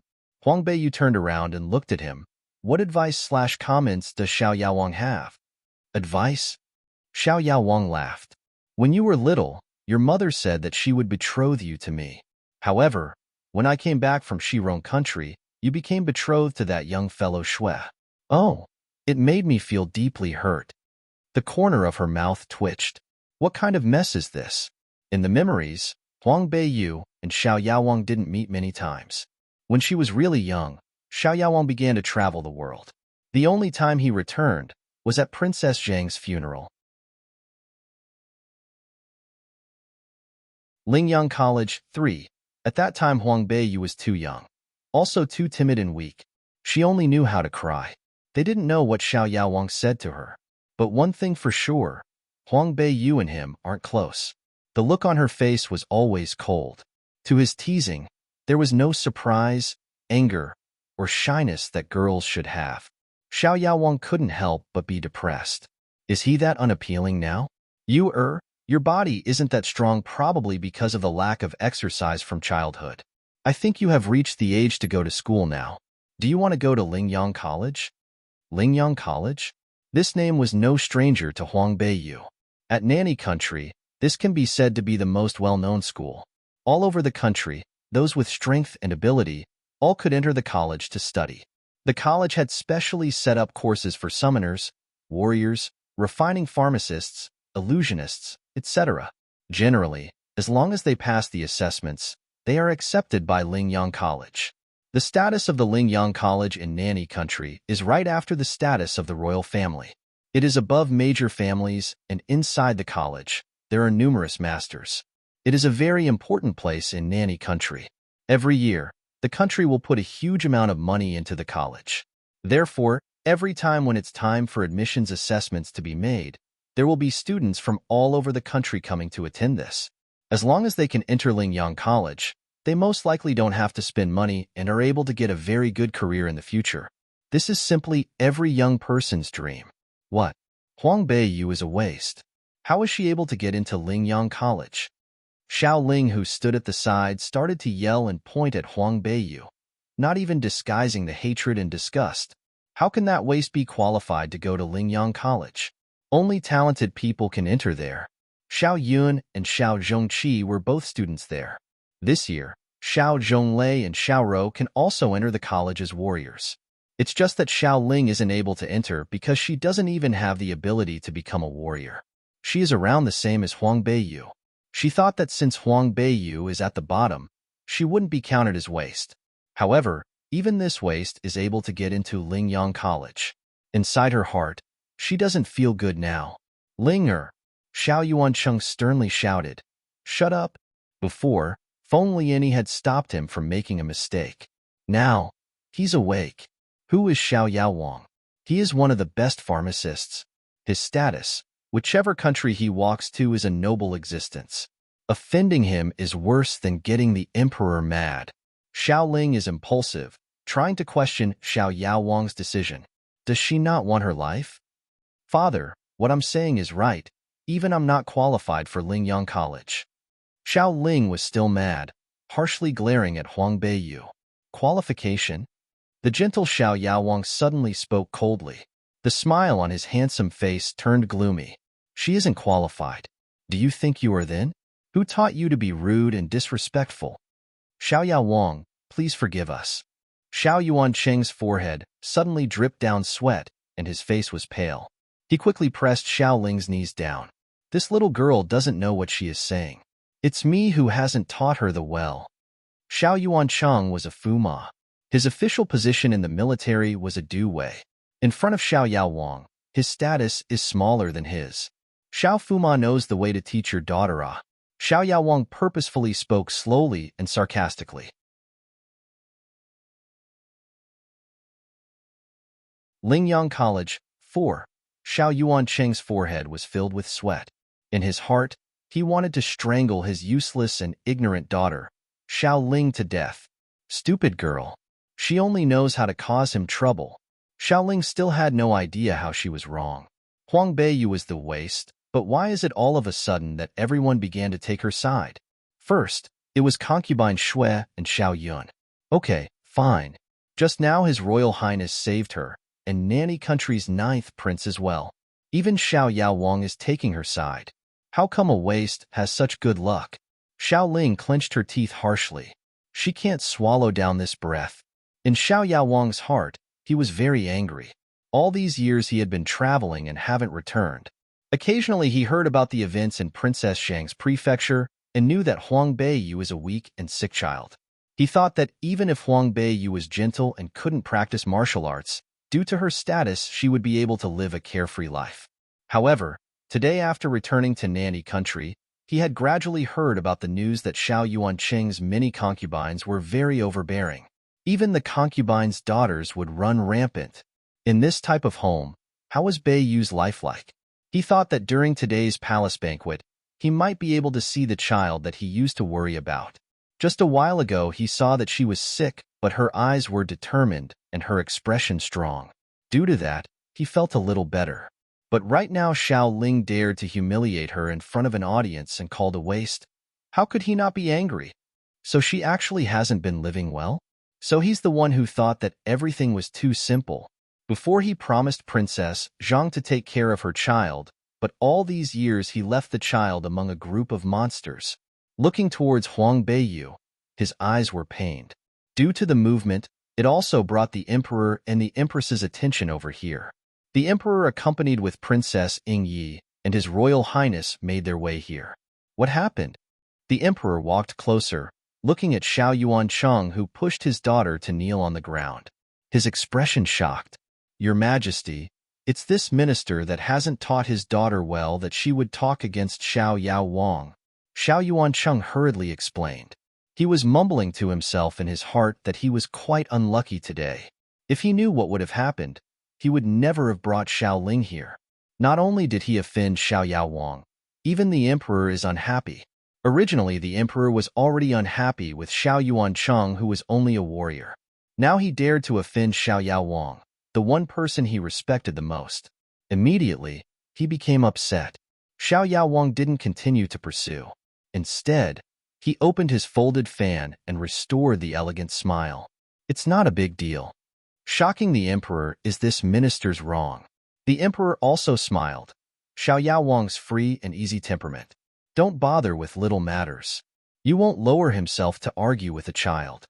The Emperor is right. Xiao Yao Wang looked at Huang Beiyu and smiled. This minister has one offer that wishes the Emperor will accept. Just go ahead and say, Xiao Yao Wang. The Emperor exclaimed. Xiao Yao Wang usually was indifferent to fame and fortune.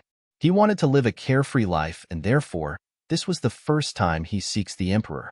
Obviously, the Emperor will accept his offer. Xiao Yao Wang replied in monotone. A few days later, the Lingyang College will begin the admissions assessment. This minister wants to recommend someone. This is easy. This Emperor approves. Just don't know whether this person knows martial arts or... The Emperor hears and is a bit happy. The people that Xiao Yao Wang recommend either have a strong strength or big background. Letting them into Lingyang College. For Nanny Country, there will only be benefits, not harms. Xiao Yao Wang slightly furrowed his eyebrows, smiling. She's just a normal person.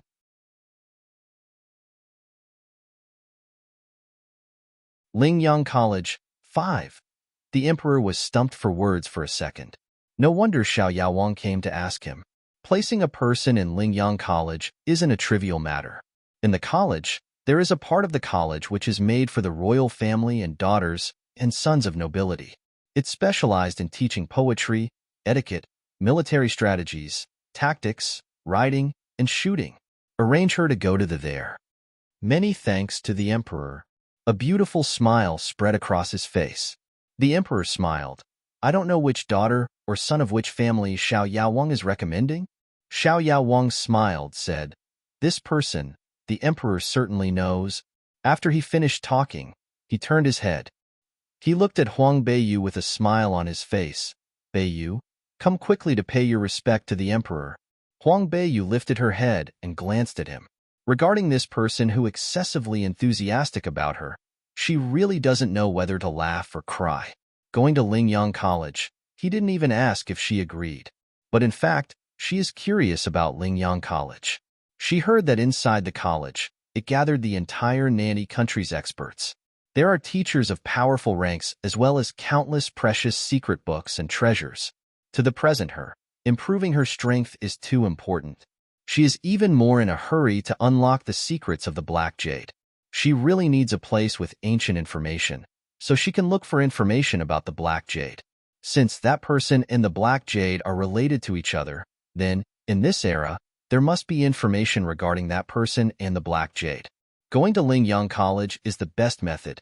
Inside the famous Seven Towers, numerous ancient records are hidden.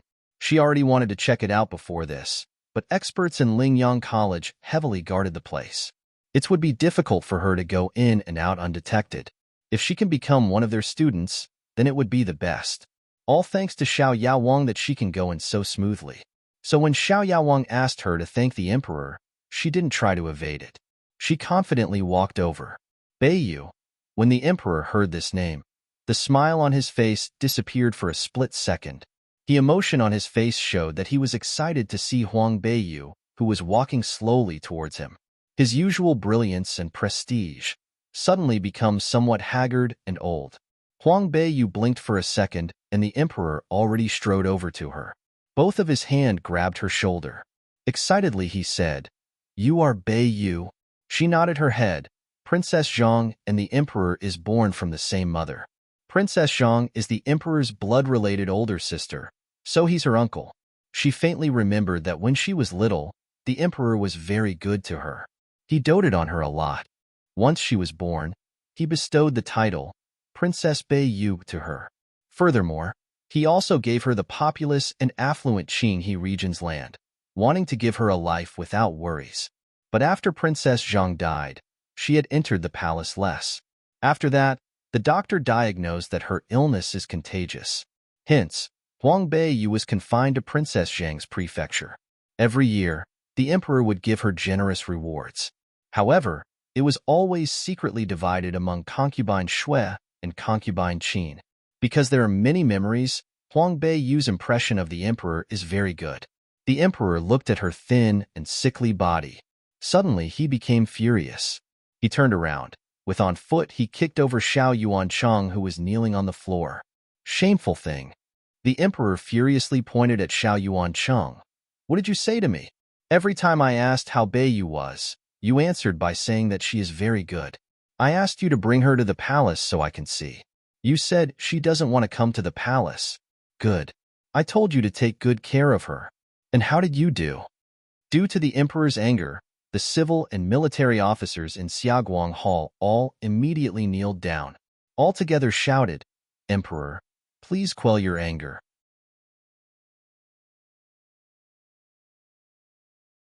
Lingyang College, 6. Xiao Yuancheng rolled onto the floor. When he got up, he was shuddering from head to foot. Replying to your majesty, Bi Beiyu. Since little she has a weak body. I have invited famous doctors, and they were all unable to do anything about it.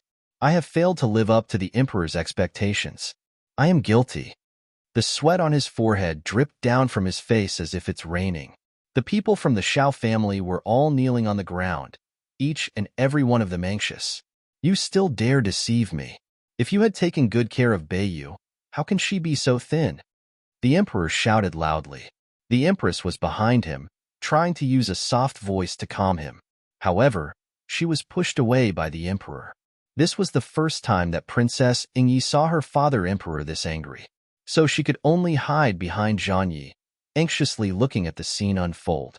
Xiao Yuancheng's mind trembled so much that he was completely speechless. He specifically ordered concubine Shui to send the best silk gauze, jewelry, and head ornaments to give to Huang Beiyu. He wanted to let her dress herself up seeming as if she didn't lose her status. Then he could let her enter the palace without causing trouble. But he would have never thought that the emperor's care and concern towards Huang Beiyu were unexpectedly down to the smallest detail. Seeing her pale and thin face, which differed from what he had told the emperor, Princess Beiyu is well. If everything is well, then how would she become so thin? Then why would her face be so pale? To deceive the monarch is a big crime. He could never forget the time when Princess Zhang was alive. This child was favored by the emperor. It's not an exaggeration if he says that the emperor considers Princess Beiyu like a treasure. If the emperor found out what kind of life she had lived these past years, then the entire Xiao family would probably be executed unto the third generation. He originally intended that since Huang Beiyu's body is weak, she wouldn't be able to live long. When the moment comes, all his problems will be solved. How can there be so many problems now? However, he is out of his wits right now. He just wanted to calm the emperor's fury. When he thought about executing his entire Xiao family, his entire body won't stop shaking. Xiao Yun has a sharp mind. Seeing this situation, she knew that this time it's big trouble. Immediately, she walked up while kneeling, said, replying to the emperor, "Father is really good towards Princess Beiyu. Princess's body was weak since she was young. The doctors are also helpless. Father tells the kitchen every day to make a tonic for the princess, but the princess's body isn't able to absorb the nutrients. Unexpectedly, it became worse. The doctor said that the princess might not be able to withstand the tonic. That's why she stopped. However, father was still worried. He would let my mother make the medicine for her to drink every day. This little girl doesn't dare to lie. Princess, please help father say something. Blood is thicker than water, and you're so filial. You definitely don't want to see father feel apprehensive, right? This Xiao Yuan really knows how to talk. Some of her words were helping Xiao Yuan Cheng lie, while at the same time making Huang Biyu have nothing to say. Indeed, the doctor said that her body can't withstand the tonic and nutrients. Concubine Shui actually does send medicine to her every day. Father and daughter affection. Blood is thicker than water. These words are so pleasant to hear. It made Huang Bei you cannot help but be moved after hearing that. Such a loving and caring father, how can she allow him to feel apprehensive, right? The emperor looked at her lovingly, said, Bei you tell me the truth. Is Xiao Yuancheng good to you? With me here, you don't have to be afraid of anything. If he dared to not be good to you, I will immediately execute him. Hearing these words, Xiao Yuancheng immediately trembled for a moment. Cold sweat covered his body. He couldn't even kneel properly. His whole body was about to go limp on the ground. His heart only thought that it's all over, that this time he's done for. The emperor wanted her to say how well she had lived in the prefecture all these years. If she says everything, then today will be the day that their Xiao family will be completely executed.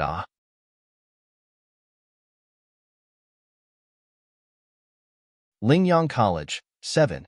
Xiao Yun's beautiful face became completely pale. At this time, Huang Bei Yu's one sentence decided their fate.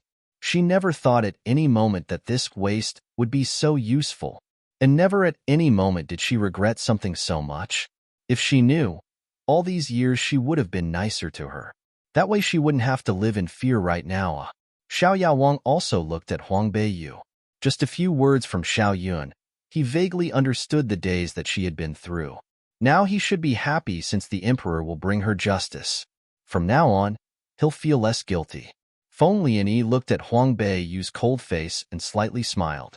He had a feeling that this arrogant girl would not accept someone's help so easily. Huang Bei Yu peacefully looked at the Xiao family that is kneeling on the ground. In her heart, she felt sour. If the real Huang Bei Yu was here, perhaps everyone wouldn't have to go through so much anymore. She needed to hold on a couple more days, just a couple more days. After that, she could live a calm and carefree life. However, she wasn't able to hold on.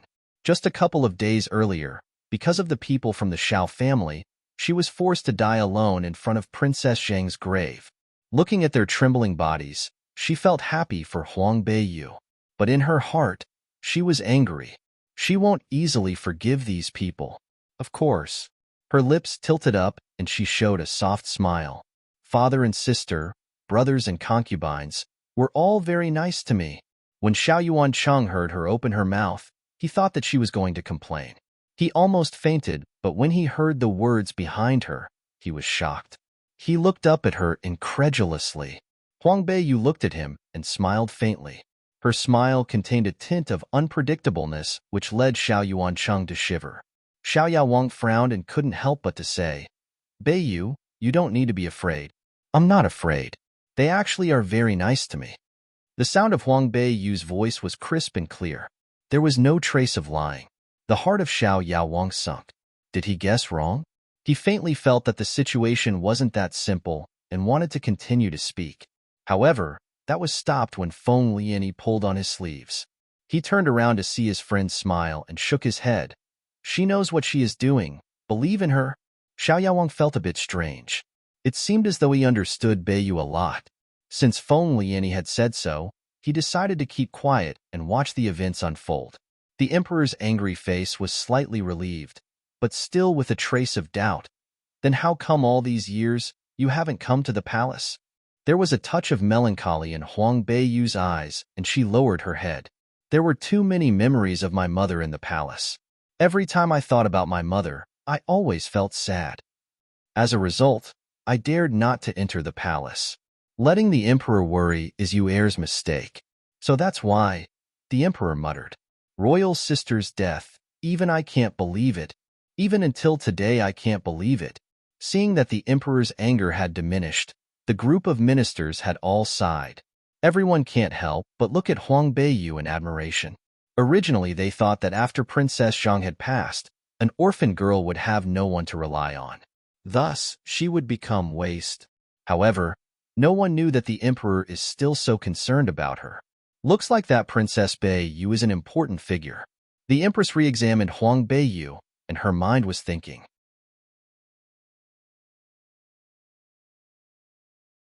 Lingyang College. 8. Sponsor. Erika Pascal, love. The nightmare from 4 years ago seemed to have begun once more. Your Majesty, it's getting late and Princess Beiyu has a weak body. Why not let her go back and rest? The empress walked up and softly exclaimed. Under the elegant makeup, no one saw how pale her face was. Yes, it's getting late, but I don't want Beiyu to go back alone. The emperor raised his head and looked around in a circle. His gaze landed on the crown prince. Zhanyi, Emperor. Xiao Yaowang suddenly voiced his opinion, stopping the emperor from this foolish decision. How can he let the crown prince take Princess Beiyu back? If the crown prince actually did so, who knows how many people are going to talk behind Princess Beiyu's back about this? They would say that she isn't worthy of respect. In the empress and crown prince's heart, they wouldn't be happy with Huang Beiyu. He didn't want her at such a young age to offend all these important figures already. Well, this minister is planning to leave the palace right now. How about letting this minister protect Princess Beiyu on the journey back home? The emperor also realized that making the crown prince do so wasn't the best decision. Since Xiao Yaowang offered, the emperor granted him permission. Huang Beiyu thanked the emperor and sighed in her heart. The emperor's action almost scared her. But then again, it was probably because they are related by blood. The impression that the emperor gave her was pretty good. From her childhood memories, she could see that the emperor really loves Huang Beiyu. To these types of people, she will do her best to repay them back. After leaving the palace, it was the same as when they had come here. She was in the same horse carriage as Xiao Yun. However, this time, Xiao Yun didn't seem to be as arrogant anymore and didn't brag to her about this or about that. The atmosphere within the horse carriage was very quiet. Huang Beiyu closed her eyes to rest. Xiao Yun looked at her, and in her heart, she wanted to kill her so badly. When she thought about how angry the emperor was, she halted that thought. Third sister, did you sleep? Xiao Yun probed. Today, she didn't complain to the emperor. This led Xiao Yun to be very confused. Is she that dumb? It didn't seem so. The Huang Beiyu now didn't look like the weak and stupid girl. There was a feeling of uneasiness in her heart, but she couldn't explain the cause of it. No. Huang Beiyu bluntly replied, not opening her eyes. After today's events, she also knew that Xiao Yun not only inherited the bloodline of Xiao Yuancheng's father's summoning skills, but also his cleverness. What she said today led Huang Beiyu to see her in another light. She would never have thought how detailed Xiao Yun's mind was. She's the type to not act carelessly during times of danger. Xiao Zhongqi during that time most likely would have been scared to the same extent as Xiao Yuancheng. Xiao Ling, of course, was even more terrified. Xiao Yun forced a smile, saying, after a couple days, you're going to begin school at Ingyang College. Even though you don't need to take the admissions test to get into the school, you should still buy some school materials. I will let my mom bring you some. She is obviously trying to please Huang Beiyu in order to let Xiao Yaowang help her refine marrow-cleansing pill, and also because the emperor's anger had scared her. Okay, Huang Beiyu didn't refuse. They're using her money, so why not? She agreed, but that doesn't mean she owed them anything. That also doesn't mean she will help Xiao Yun. Seeing that she accepted, Xiao Yun felt a little better. It looked like Huang Beiyu is really grateful that Xiao Yun's mother sent her medicine every day. In the entire Princess Zhang's prefecture, only Xiao Yun's mother was slightly nicer to her. It would be weird if Huang Beiyu isn't grateful to her. Thinking up to here, Xiao Yun's doubts diminished.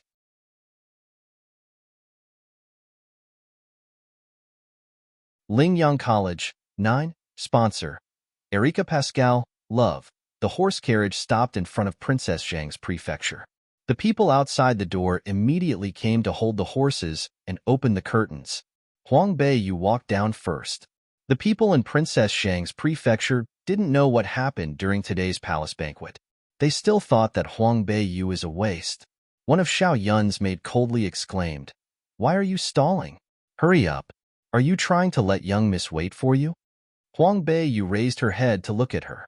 Before she could speak, A whip slammed over, and the maid was immediately thrown out. Half her face was bloody. Xiao Yuancheng angrily shouted, "You have no eyes! Is this the way to talk to the princess?" What just happened had led the maids who usually bully Huang Beiyu on a daily basis to be terrified. They were stunned. Xiao Yaowang stood by the side and witnessed everything. Xiao Yuancheng didn't have the guts to order Huang Beiyu around like a servant anymore. He immediately ordered, "Help the princess down the carriage." Pei Xiang, who came out to pick up Xiao Rou, witnessed everything. She wisely walked up and politely helped Huang Beiyu down the carriage. "Princess, be careful beneath your feet." Xiao Yuancheng saw this sensible maid, and his face was slightly relieved. He quickly got off the horse and respectfully said to Xiao Yaowang, "Thank you, Wang Yi, for sending us back." Xiao Yaowang looked at him for a second and got off the horse as well. He pulled Huang Beiyu to one side and said in a low voice, Is there something preventing you from speaking the truth? Tell me. I won't let anyone hurt you." Huang Beiyu's heart began to warm up. In her past life as a killer, she had already forgotten what warmth was like. Being in Jianghu for so many years, only Master had given her warmth. Other than Master, there was only a woman called In who let her felt carefree. People like her are fated to darkness, loneliness, and to killers. She thought that was the case before as well. However, when she came here, she met all sorts of people. They gave her warmth, care, and trust. She raised her head and smiled faintly at Xiao Yaowang. "Wang Yi, look at my eyes. Look at it carefully. Look inside. I'm being absolutely serious. I can lie to other people, but I will never lie to myself." A firm voice echoed. There was a faint smile on her lips, and Huang Beiyu stood up straight. The cold and proud temperament radiated from her, which led people to believe in her. Believe her? I can lie to other people, but I will never lie to myself? Such a brave statement. It's not something a weak child is able to say so easily. Xiao Yaowang suddenly felt assured. You make me feel surprised. But you are still young. There are some things you might not be able to solve. Come find me whenever you need to. I promised your mother that I will take care of you. Rest assured. If there's something I can't solve, you probably can't either. Huang Beiyu smiled confidently. She is someone who doesn't like owing people something, and she also doesn't like to beg. The biggest taboo for people like her is to become dependent on someone. Being dependent on someone can be deadly. Even though her soul was trembling, her heart is calm. The sword in her hand will never tremble. Xiao Yaowang raised his face and grinned at her. Although he didn't speak, Huang Beiyu could still see clearly. In his eyes, there's a light called trust. Looking behind him, there was another horse carriage. It was Feng Lianyi, who opened the carriage's curtains and stared over here. In the purple eyes, there was a little smile.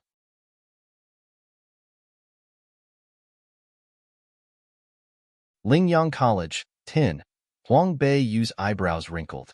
She thought about Feng Lianyi, who appeared in Princess Zhang's prefecture. That person is not simple. She doesn't know how well Xiao Yaowang actually knows about him. However, since Xiao Yaowang showed such concerns for her, it seemed that she needs to remind him. Wang Yi, that Feng Lianyi isn't simple. It's best if you be careful.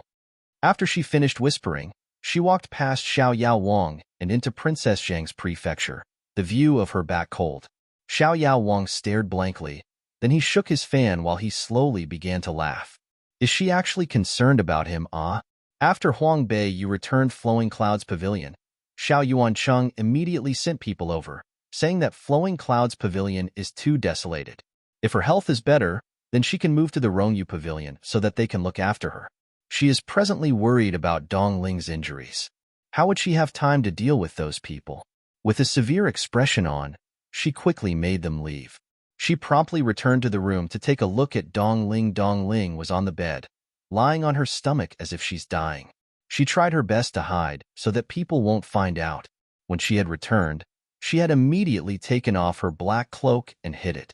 Right now, she is wearing white clothes. The blood bled out, dyeing her clothes red. Huang Beiyu quickly took out the jadeite liquid that the crown prince had given her last time, applying it to her body.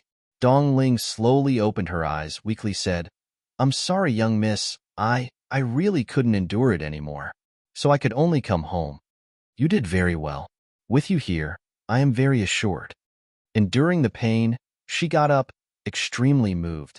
It's a pity that we couldn't dispose of Xiao Yun today. Otherwise, I will slowly take care of her. You just rest and take care of your injuries. Huang Beiyu comforted her. The emperor has allowed me to enter Lingyang College. When the time comes, I will go ask him to let you in too. She remembered that when they were little, Dong Ling had some martial arts talent. At that time, Princess Zhang had invited teachers to teach Dong Ling specially. Later, when Princess Zhang had died, no one invited the teachers again. Living in this era, without a little bit of ability, it would be difficult to survive. Really? Is it really possible? Dong Ling incredulously widened her eyes. Lingyang College, countless people will do anything to just get in. Every year, the eldest miss, Xiao Ling, would go beg the Lord. However, she had no way to pass the assessment, so there is no way for her to get in. She's a bit puzzled. Does young miss want to take the assessment too? Seeming as if she had read Dong Ling's worries, Huang Beiyu laughed. I am going to the Imperial College. I don't need to take the assessment. It's good that you're going to the Imperial College. Princess Ing Yi and the Crown Prince are also at the Imperial College studying. I saw today that Princess Ing Yi and the Crown Prince treated young miss quite well. They are indeed pretty good. Princess Ing Yi is straightforward and sincere. Crown Prince Zhan Yi seemed cold and distant, but he is really gentle. But even if young miss goes to Lingyang College, you still have to be careful, Dong Ling said worriedly. Inside the school, there are many students who are exceptional experts. If the young miss doesn't want to expose her identity, it's best if you keep your distance from them. I understand. However, I might have no choice. Xiao Zhongqi and Xiao Yun, as well as Xue Che, are all at Lingyang College. She doesn't believe that they won't come and provoke her. But even if soldiers came, she will resist. When had she, Huang Beiyu, ever afraid of anything? By Shui Courtyard.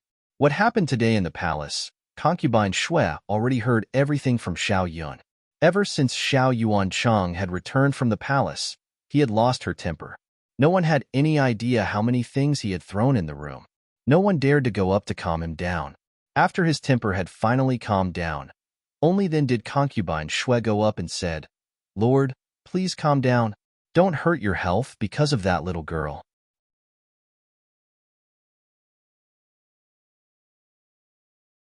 Martial arts competition on the stage 1. Hung.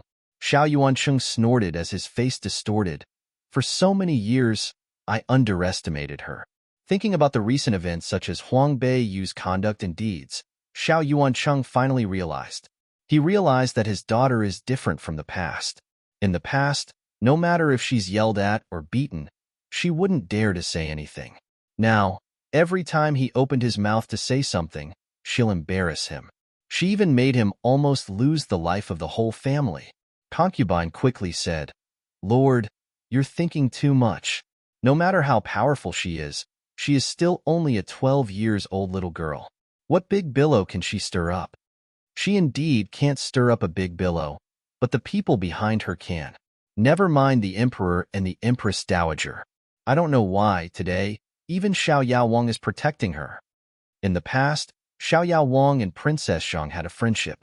Probably because of this that he's protecting that little girl. Talking about Xiao Yaowang, a golden light flashed in concubine Xue's eyes. If Xiao Yaowang knew what happened in these past years, our Xiao family would be done for. Xiao Yuancheng worried anxiously. Concubine Xue said, How will Xiao Yaowang know? Didn't the third miss say nothing today? After all, we are all a family. Blood is thicker than water. She doesn't say it today. It doesn't mean that other people won't know. The people in the prefecture are talkative. I can't feel at ease. Then what does my lord intend to do? Concubine Xue asked. Right now she is hoping to use Huang Beiyu to curry favor with Xiao Yaowang. This matter is more important than her status in the Xiao family. Now, is she discouraged towards Xiao Yuancheng? She doesn't count on him anymore to raise her concubine's status to the wife status. She had placed all her hope onto Xiao Yun. If Xiao is good, then she'll be good. Xiao Yuancheng's distorted face flashed a silver of strictness. I absolutely cannot tolerate her. Concubine Xue's heart trembled. The way she looked at Xiao Yuancheng is a little complicated. Even wild beasts look after their young. He hated Princess Zhang from that year after all that shame she had brought him. However, Huang Beiyu is his biological daughter. Yet he can be so heartless. She now saw how fickle he is.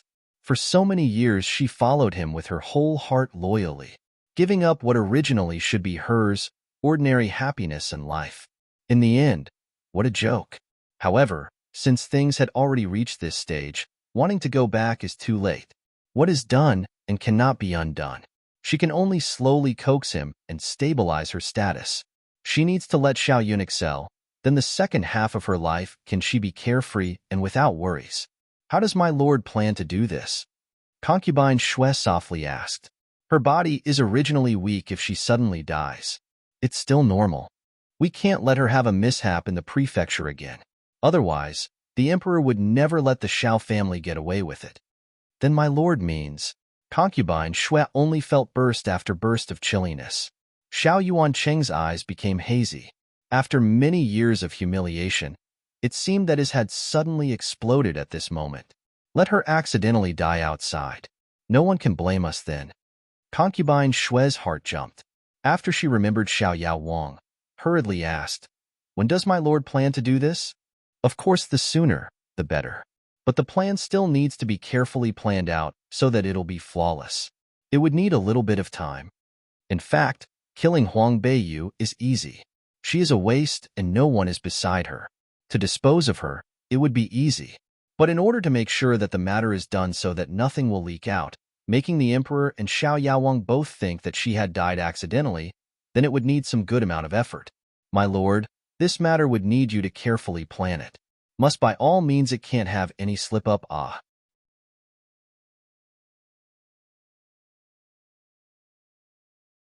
Martial arts competition on the stage, too, lord.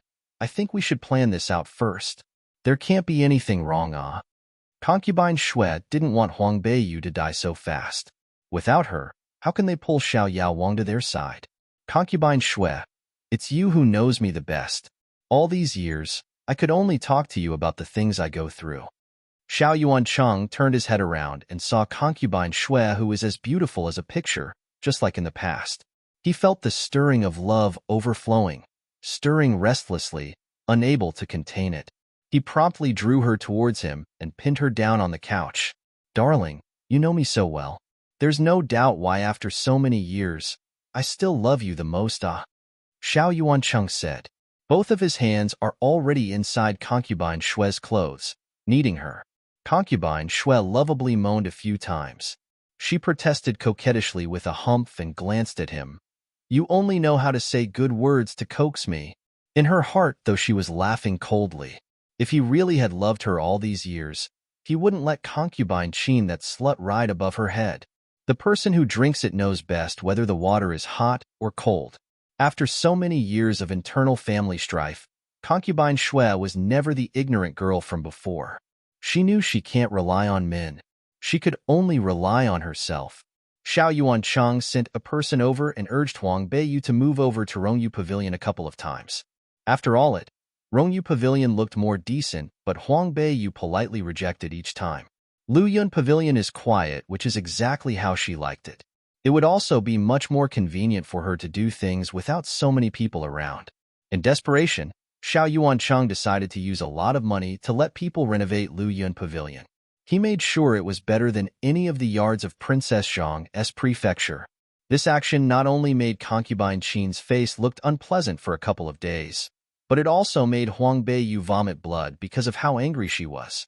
She didn't want to move to Rongyu Pavilion because she didn't want people to annoy her. But who would have thought that Xiao Yuancheng was so scared of the emperor's anger during the palace banquet that he sent people to come to renovate the yard? The craftsmen worked day and night, which led Huang Beiyu to not be able to study the Black Jade in peace.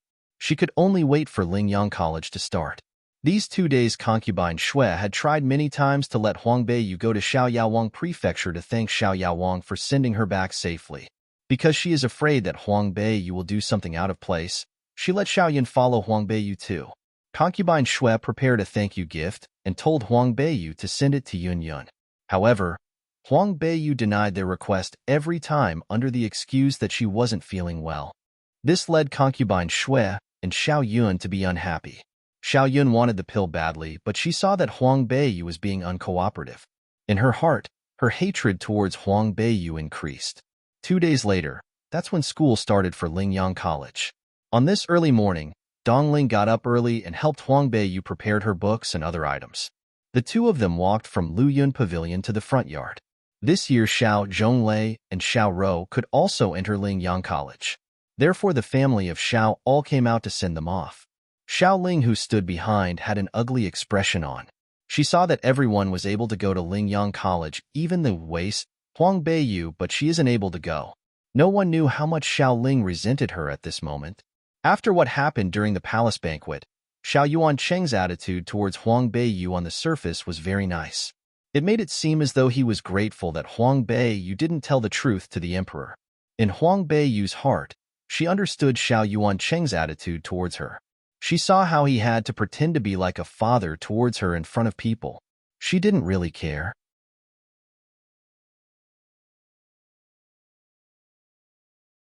Martial arts competition on the stage. 3. Beiyu, you are entering Imperial College. All the people there are royalties. You need to be careful and not offend people. Huang Beiyu looked at him shortly and let Dongling help her up the horse carriage. Then she moved the curtains out of the way, exclaiming, "This is Princess Zhang's prefecture. Since I am the princess, I know what to do and what not to do." "Father, you're overthinking." After she was done speaking, she placed the curtains back down. She coldly ordered, "Let's go." Xiao Yuancheng's face was green. The few sentences by Huang Beiyu seem to be reminding him that he is merely a husband in Princess Zhang's prefecture. Even if Princess Zhang had passed away, he still had no right to speak. Today, everyone inside the prefecture was gathered together regardless of their status. The few sentences that Huang Beiyu had said led everyone to gasp. Is this third lady under some spell? How come the words that came out of her mouth are shocking?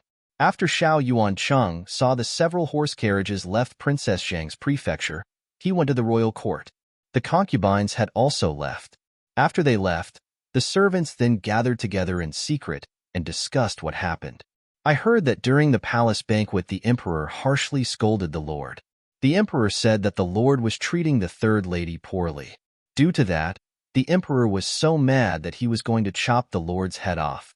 Yeah, the third lady got rewards the second day at the palace.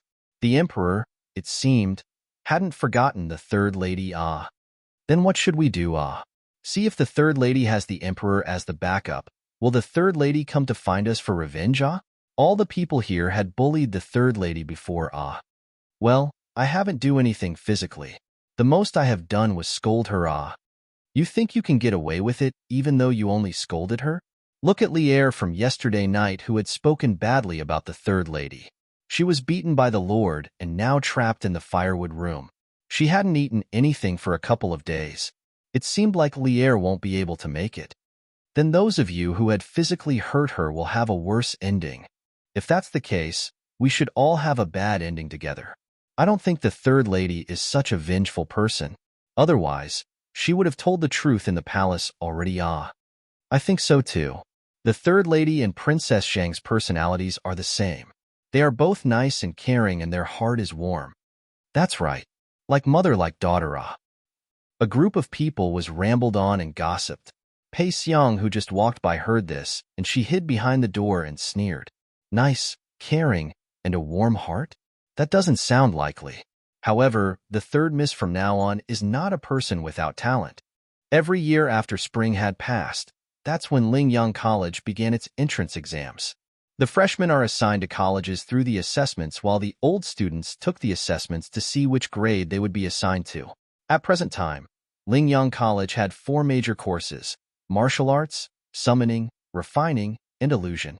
The college had recruited talented people from all over the country. When Huang Beiyu arrived at the entrance of Lingyang College, there were already many other carriages outside. These are carriages that escorted the young ladies/masters to school from the city. The gates of Lingyang College were magnificent, with hundreds of steps leading to the top. The dark arches in front of the door were filled with power, and there are plenty of energies flowing. This is one of the barriers guarding Lingyang College. When there is an invasion of foreign enemies, The vitality on the archway will create a huge vitality barrier. If the invader's strength isn't above 8 stars, it is impossible to break through. The pure and honest black seemed to be more solemn, giving people a layer of admiration. Huang Beiyu got off the carriage and just walked up the stairs when she heard a loud scream from behind. The carriage of Anguagong Prefecture is here. Everyone get out of the way. The sound of the scream was filled with vitality, so it was particularly loud. In front of the originally lively door, everyone became to be quiet as they all shifted their attention to the fast-moving carriage.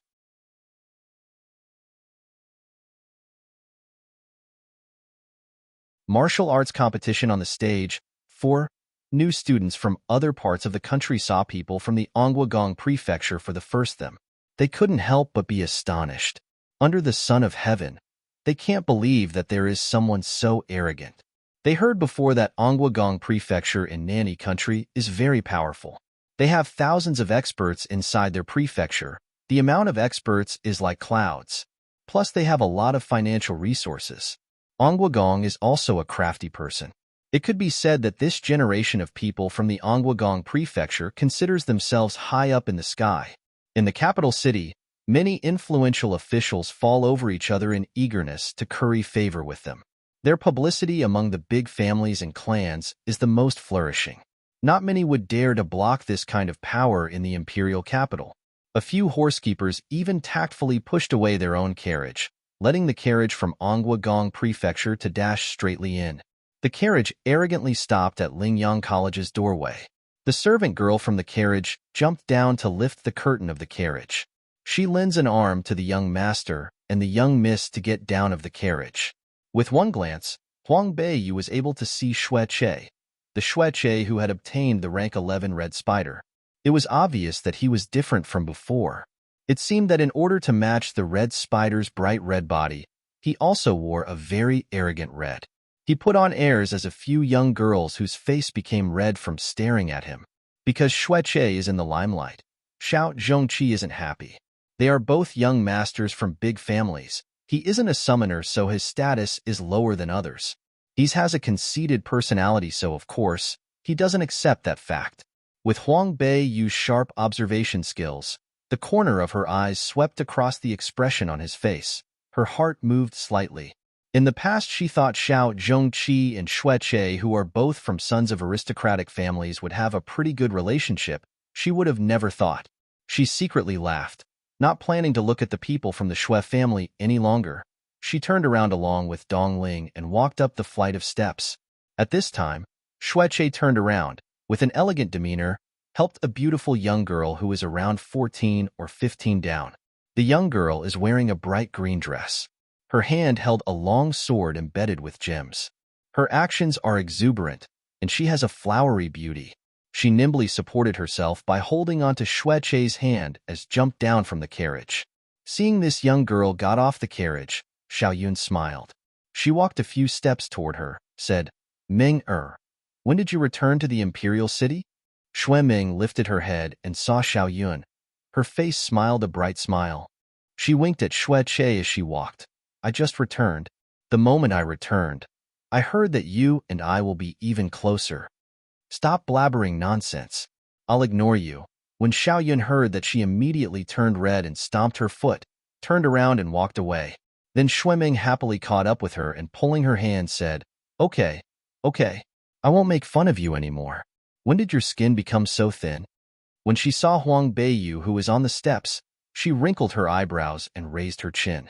When did your skin become so thin equals when did you become so shy? Is she Princess Beiyu, the one who was abandoned by my brother? Huang Beiyu, who was walking up the steps, stopped for a second. Her hearing ability is extraordinary. How can she not hear what Xueming is saying? Xiaoyun needs to exploit Huang Beiyu, so she can't do as she did before, using every opportunity to humiliate her. She quickly pulled at Xueming's sleeve. She said in a low voice, Let's not talk about this. Let's talk what fun things you did recently. When Xueming heard that she was changing the topic, was immediately surprised. I can't believe even you're afraid of her. Father said she actually dared to embarrass my brother in public. Humph. I heard that she entered Lingyang College, so I intentionally came to see why a girl without manner dares to be so arrogant. Ming-er, some words I'll tell you later.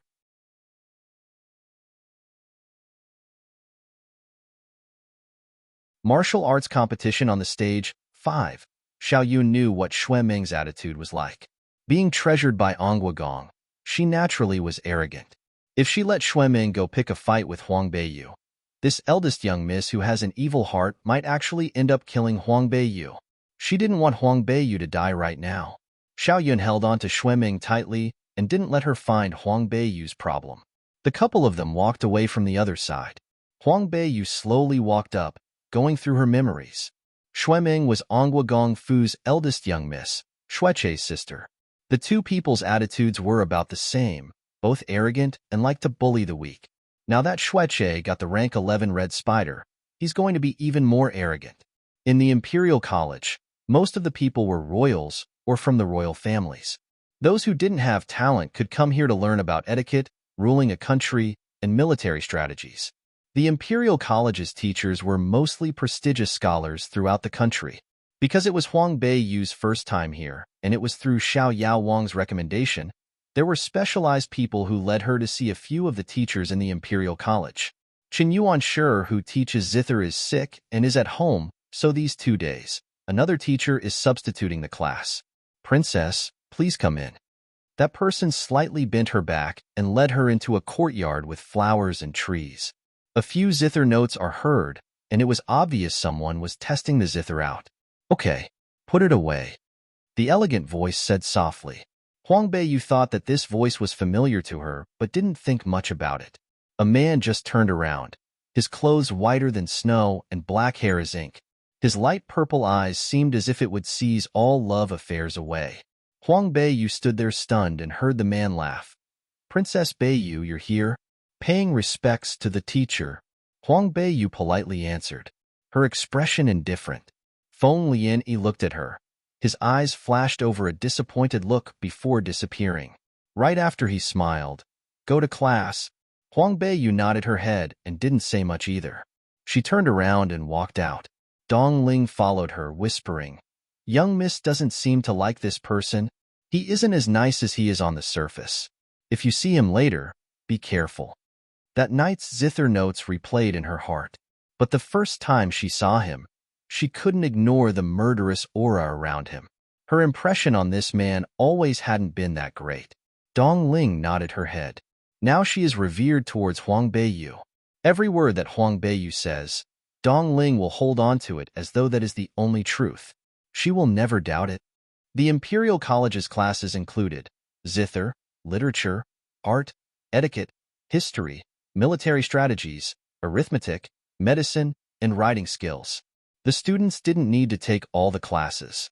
They just needed to pick 3 to 4 classes that they enjoyed. Huang Beiyu chose writing, military strategies, medicine, and history. These 4 classes were more likely to be chosen by males. Even if they were males, they wouldn't choose all these 4 rather hard classes. After Huang Beiyu had chosen, she grabbed her schedule and left. She ignored the old man who kept on talking. These 4 classes were more of her taste. She didn't want to learn about the 4 arts, zither, go, calligraphy, painting. She thought it was useless since she wouldn't be applying this in the future.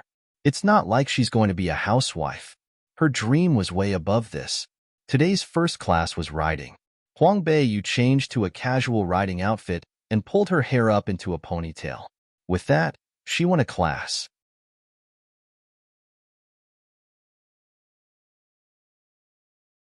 Martial arts competition on the stage, 6. During this era, many countries all focused on martial arts. Those who had talent all went to the east courtyard of Lingyang College. Those who had no talents and wanted to learn some skills all picked riding. All the 10 classes, this class held the most popularity. On the riding field from a distant place, one could groups of aristocratic young masters/ladies could be seen wearing a variety of gorgeous and exquisite horse riding costumes. The fragrances they wore burst into the air. This didn't seem to like a riding field, but instead more like an outdoor banquet. Huang Beiyu couldn't help but regret her choice. If she knew earlier, she wouldn't have chosen riding class. It was already basic skills for her, so it wasn't really helping her in any way. She just thought that this body was too weak, so it needed some training. That's why she chose riding. Who knew Bayu? While she was being depressed, a crisp voice rang from the back. A group of young masters/misses all looked towards here and greeted them. Paying respects to the princess. All rise. Princess Ingyi casually raised her hand and smiled. She walked up to Huang Beiyu and grabbed her hand. Today she wore a bright red riding suit which reflected well with her pretty little face. I heard the classes that you chose and I couldn't believe it. Your body isn't that well, so you should have picked some easier classes like the 4 arts. I've been staying at home for a long time, so I wanted to try something new. Huang Beiyu just found a random excuse to say to Princess Ingyi. She added on, class is starting, let's go. Today was the first day, so there were many freshmen. Teacher Guiyuan, who taught riding, decided to take this group of freshmen to the East Courtyard to see the real masters, hoping it will motivate their fighting spirit. The students immediately became excited. Each one was energetic and followed Teacher Guiyuan to the East Courtyard. In the Eastern Courtyard for martial arts, a group of relatively good students came this year. The coach taught them basic skills while the old students watched and guided them. Teacher Guiyuan, what brought you here? To see my new group of students, huh? They're all incredible. Teacher Lei Yuan laughed and walked over here, his face smug. Teacher Guiyuan's face became uncomfortable, but he still walked over there and smiled. Teacher Lei Yuan, I didn't expect you to be here today, ah? If he knew it was Teacher Lei Yuan who taught today, he wouldn't have come. They're both students in the martial arts academy, but Lei Yuan sure can actually teach martial arts while he could only stay in Imperial College and teach a bunch of aristocratic young misses/masters riding skills. It's good that I'm here. Haha. Coincidentally, the new students came today. Teacher Guiyuan, are you interested in a competition? Competition? A competition with the Martial Arts Academy? These aristocratic young masters/misses immediately became timid and they looked at each other. Although they were usually proud, they still were smart enough. Teacher Guiyuan exclaimed, it is not necessary for a competition. You can just give us some tips. Teacher Lei Yuan was only joking anyway. He knew the levels of these aristocratic young masters/misses. He chuckled and waved his hand over. Ming Er, you can come to guide them. Surrounded by a group of young geniuses, revering her as their leader, Xue Ming walked out like a proud princess. Teacher Lei Yuan looked around and saw Princess Ingyi, who stood behind the crowd. He was taken aback.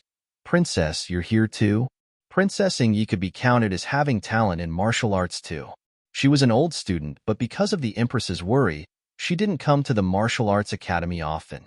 Most of the times, she spent her day in Imperial College learning poetry and etiquette. Princess Ingyi nodded her head, dignified and grandeur. This is how a princess should be.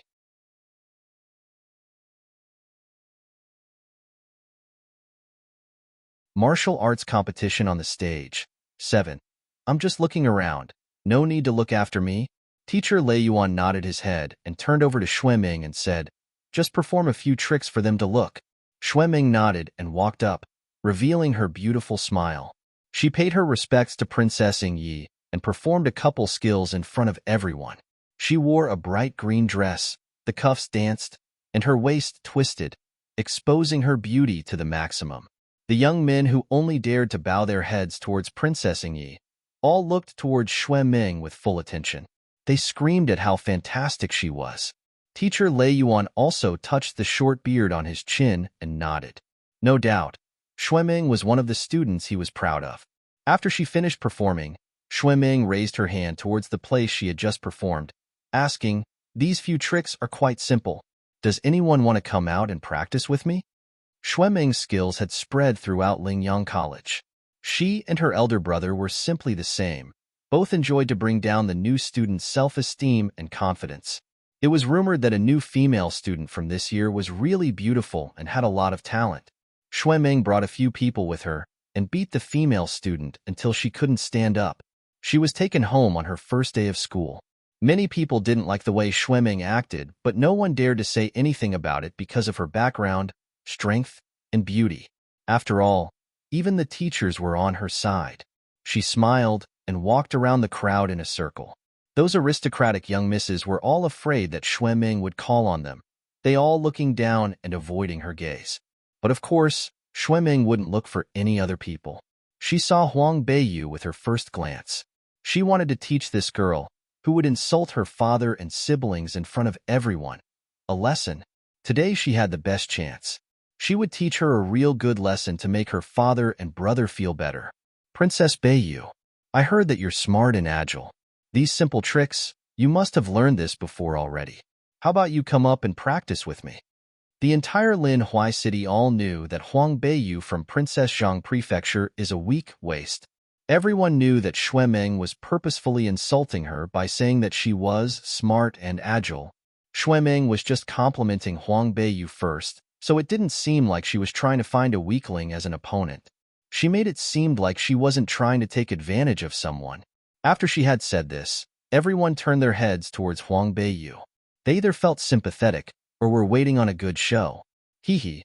Huang Beiyu's going to be tortured by Xue Ming. Princess Ingyi frowned and her eyes narrowed. Beiyu's body isn't feeling well. Find somebody else. Since the princess had already spoken, who dared to not follow her orders? Xue Ming clenched her jaw. What is this arrogant Princess Ingyi doing, trying to stand up for Huang Beiyu? At the last auction, she heard that she also went against her father. So annoying. Xue Ming was about to look for another target when Huang Beiyu touched her chin, her face serious. You really want to practice with me? If Princess Beiyu's body isn't feeling well, then it's fine. I don't want it to seem like I'm trying to take advantage of you. The way Xue Ming spoke was obviously not happy with the decision. Huang Beiyu thought about it. Well, my body's fine, but I'm not sure how much of those few tricks that I remembered. How about I come up and practice with you? In Xue Ming's heart, she was excited. This stupid girl is just like how Xiao Yun had said. Her brain is so dumb. She wanted to let her go, but Huang Beiyu was the one who insisted. Okay, if she, later on, ate a loss, everyone had seen that it was Huang Beiyu who wanted to practice with her.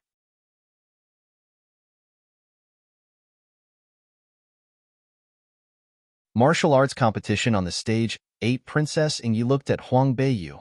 Worried, she said, Beiyu, it's just a practice. Princess, you don't need to worry. The way she spoke was naive, like a typical girl who knew nothing of the world. After she was done speaking, Huang Beiyu walked up and said to Xue Ming, Not everyone can us see here. Let's go up there. She raised her hand and pointed to the arena in the practice field. The people in the practice field were all shocked by her suggestion. Xue Ming looked her strangely. You want to go up there and spar with me? This stupid girl, does she have a brain? Does she know what an arena is? That's a place where Xue Ming isn't held responsible if Huang Beiyu gets hurt or die. Life and death don't count. Princess Ingyi already stood up and walked towards them. Even Teacher Lei Yuan and Teacher Yuan Shi went up to stop this. No, the purpose of the arena is not used for practice. But Huang Beiyu didn't care as she kept walking towards the arena. What? Are you afraid? As she walked by Xue Ming, she lowly exclaimed. Only the two of them could hear. This is the first time someone had arrogantly challenged Xue Ming of all the years she had lived. Huang Beiyu dared to ask her if she dared? A waste dared to talk to her like that? Humph. Later on, when she goes up there, life and death don't count. Don't cry and beg. Xue Ming followed her in large strides. Beiyu, Princess Ingyi yelled. This is a martial arts competition on the arena. As long as the two people agreed, no one can interfere with them. Even though this wasn't the law, but it had been like this since the ancient times and people had always followed. Because on the arena, there's only the two of them. No one else. What should she do? If Beiyu got into an accident, Father Emperor will be upset. Royal Aunt who is in the afterworld will be sad too. She immediately ordered her entourage whose job is to protect her to inform Royal Brother quickly. Tell him to come over here, quick. That entourage also knew that the situation is getting out of hand and didn't dare to stall time. He immediately left. On the arena, Huang Beiyu and Xue Ming had already walked up, both standing on opposite sides and stared at each other. The bottom was surrounded by a group of people who were watching this happen. That Princess Beiyu is so dumb, ah. How dare she challenge Xue Ming to the arena? She's going to have a bad ending. Hopefully Ming is lenient with her. How is that possible? What type of people do you think the family of Shue's siblings are? Everyone knows. Ming, who stood in the arena, had heard everything and raised her eyebrows. Huang Beiyu, if you surrender, it's okay. You just need to beg me, then this competition will be off. Surrender? Why should I surrender? Huang Beiyu held her two hands, her tone cold. If this Ming didn't come to find her problem, she wouldn't be going against her so quick. However, since the opponent is already stepping on her head, if she is still able to take it in, she isn't Huang Beiyu then. Humph. Watch you cry and beg me later on. Ming humphed. She arranged a gesture. Let's begin. Huang Beiyu also imitated her gesture. Those were all shown by Ming before. You copied it pretty well, Ming said with disdain. She already used the trick she performed before to attack. Her hands were getting close to Huang Beiyu's side when Huang Beiyu turned around and avoided her attack easily. Ming was stunned. Were her moves too slow? This waist is pretty agile. Humph. Don't be too proud. Later on, you'll be suffering.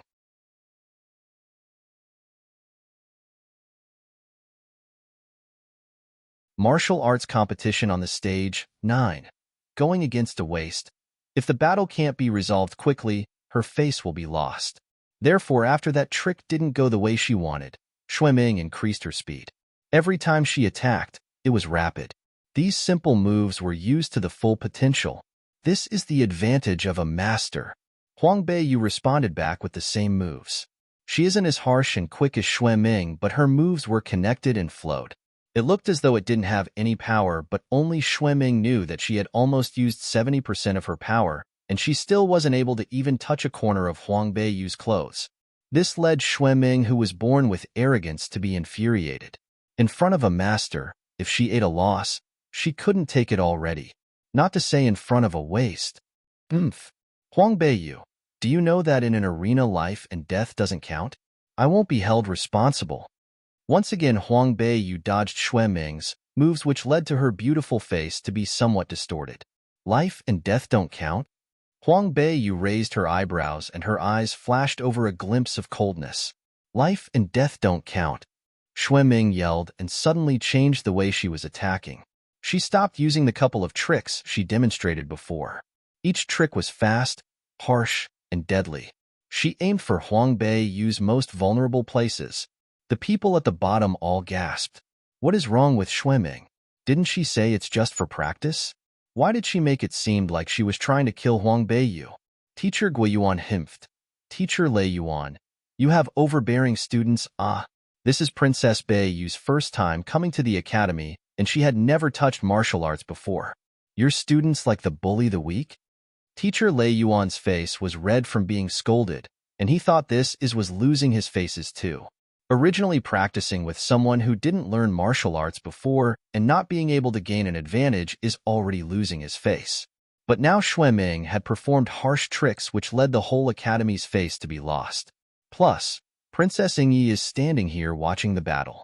Looking at the princess's face had made him unhappy already. Teacher Lei Yuan took a step forward and ordered, Ming Air, just tap her and it's enough. But of course, would Ming, who was already blinded by her anger towards Huang Beiyu, listen to him? She was usually arrogant and didn't like Huang Beiyu. If she didn't beat Huang Beiyu and make her beg, she wouldn't feel satisfied. Huang Beiyu swirled and avoided Ming's force, which she placed on the palm of her hand. Using the dodge, she flashed over to Ming's back and performed a back kick from the demonstration earlier. The body, like a 12-year-old, was shorter than Ming by a head, but she was able to raise her leg really high. Ming, under shock, turned around and coincidentally, the kick landed on her face, which led her to back up a few steps. She couldn't believe it. She was most proud of her face, and yet someone had kicked her there. The strength wasn't too much. Even though she didn't feel the pain, she couldn't accept the truth. She was beaten by a waist. Not only that, it was due to a move that she had performed. How? Is this possible? Shame. This is a shame. Under the arena, those who had been discussing immediately quieted down. Each one widened their eyes. Like Ming, they couldn't believe it either. Who knew that Huang Beiyu, the waist, was able to perform the basic tricks so proficiently? On top of that, she was able to get a kick on Ming. On her face, Xueming was almost stepping into the ranks of intermediate fighters. That waist, is she really a waist? In the silent practice field, Princess Yi clapped her hands and grinned. Nice job. You're tuning in to the Romance Rendezvous YouTube channel. We're so grateful for your support, and don't forget to subscribe to join us on this incredible journey through captivating stories. Your generosity through donations truly makes a world of difference, as it's the primary source of revenue that allows me to expand and enhance this channel for you. Thank you from the bottom of my heart for being a part of this adventure.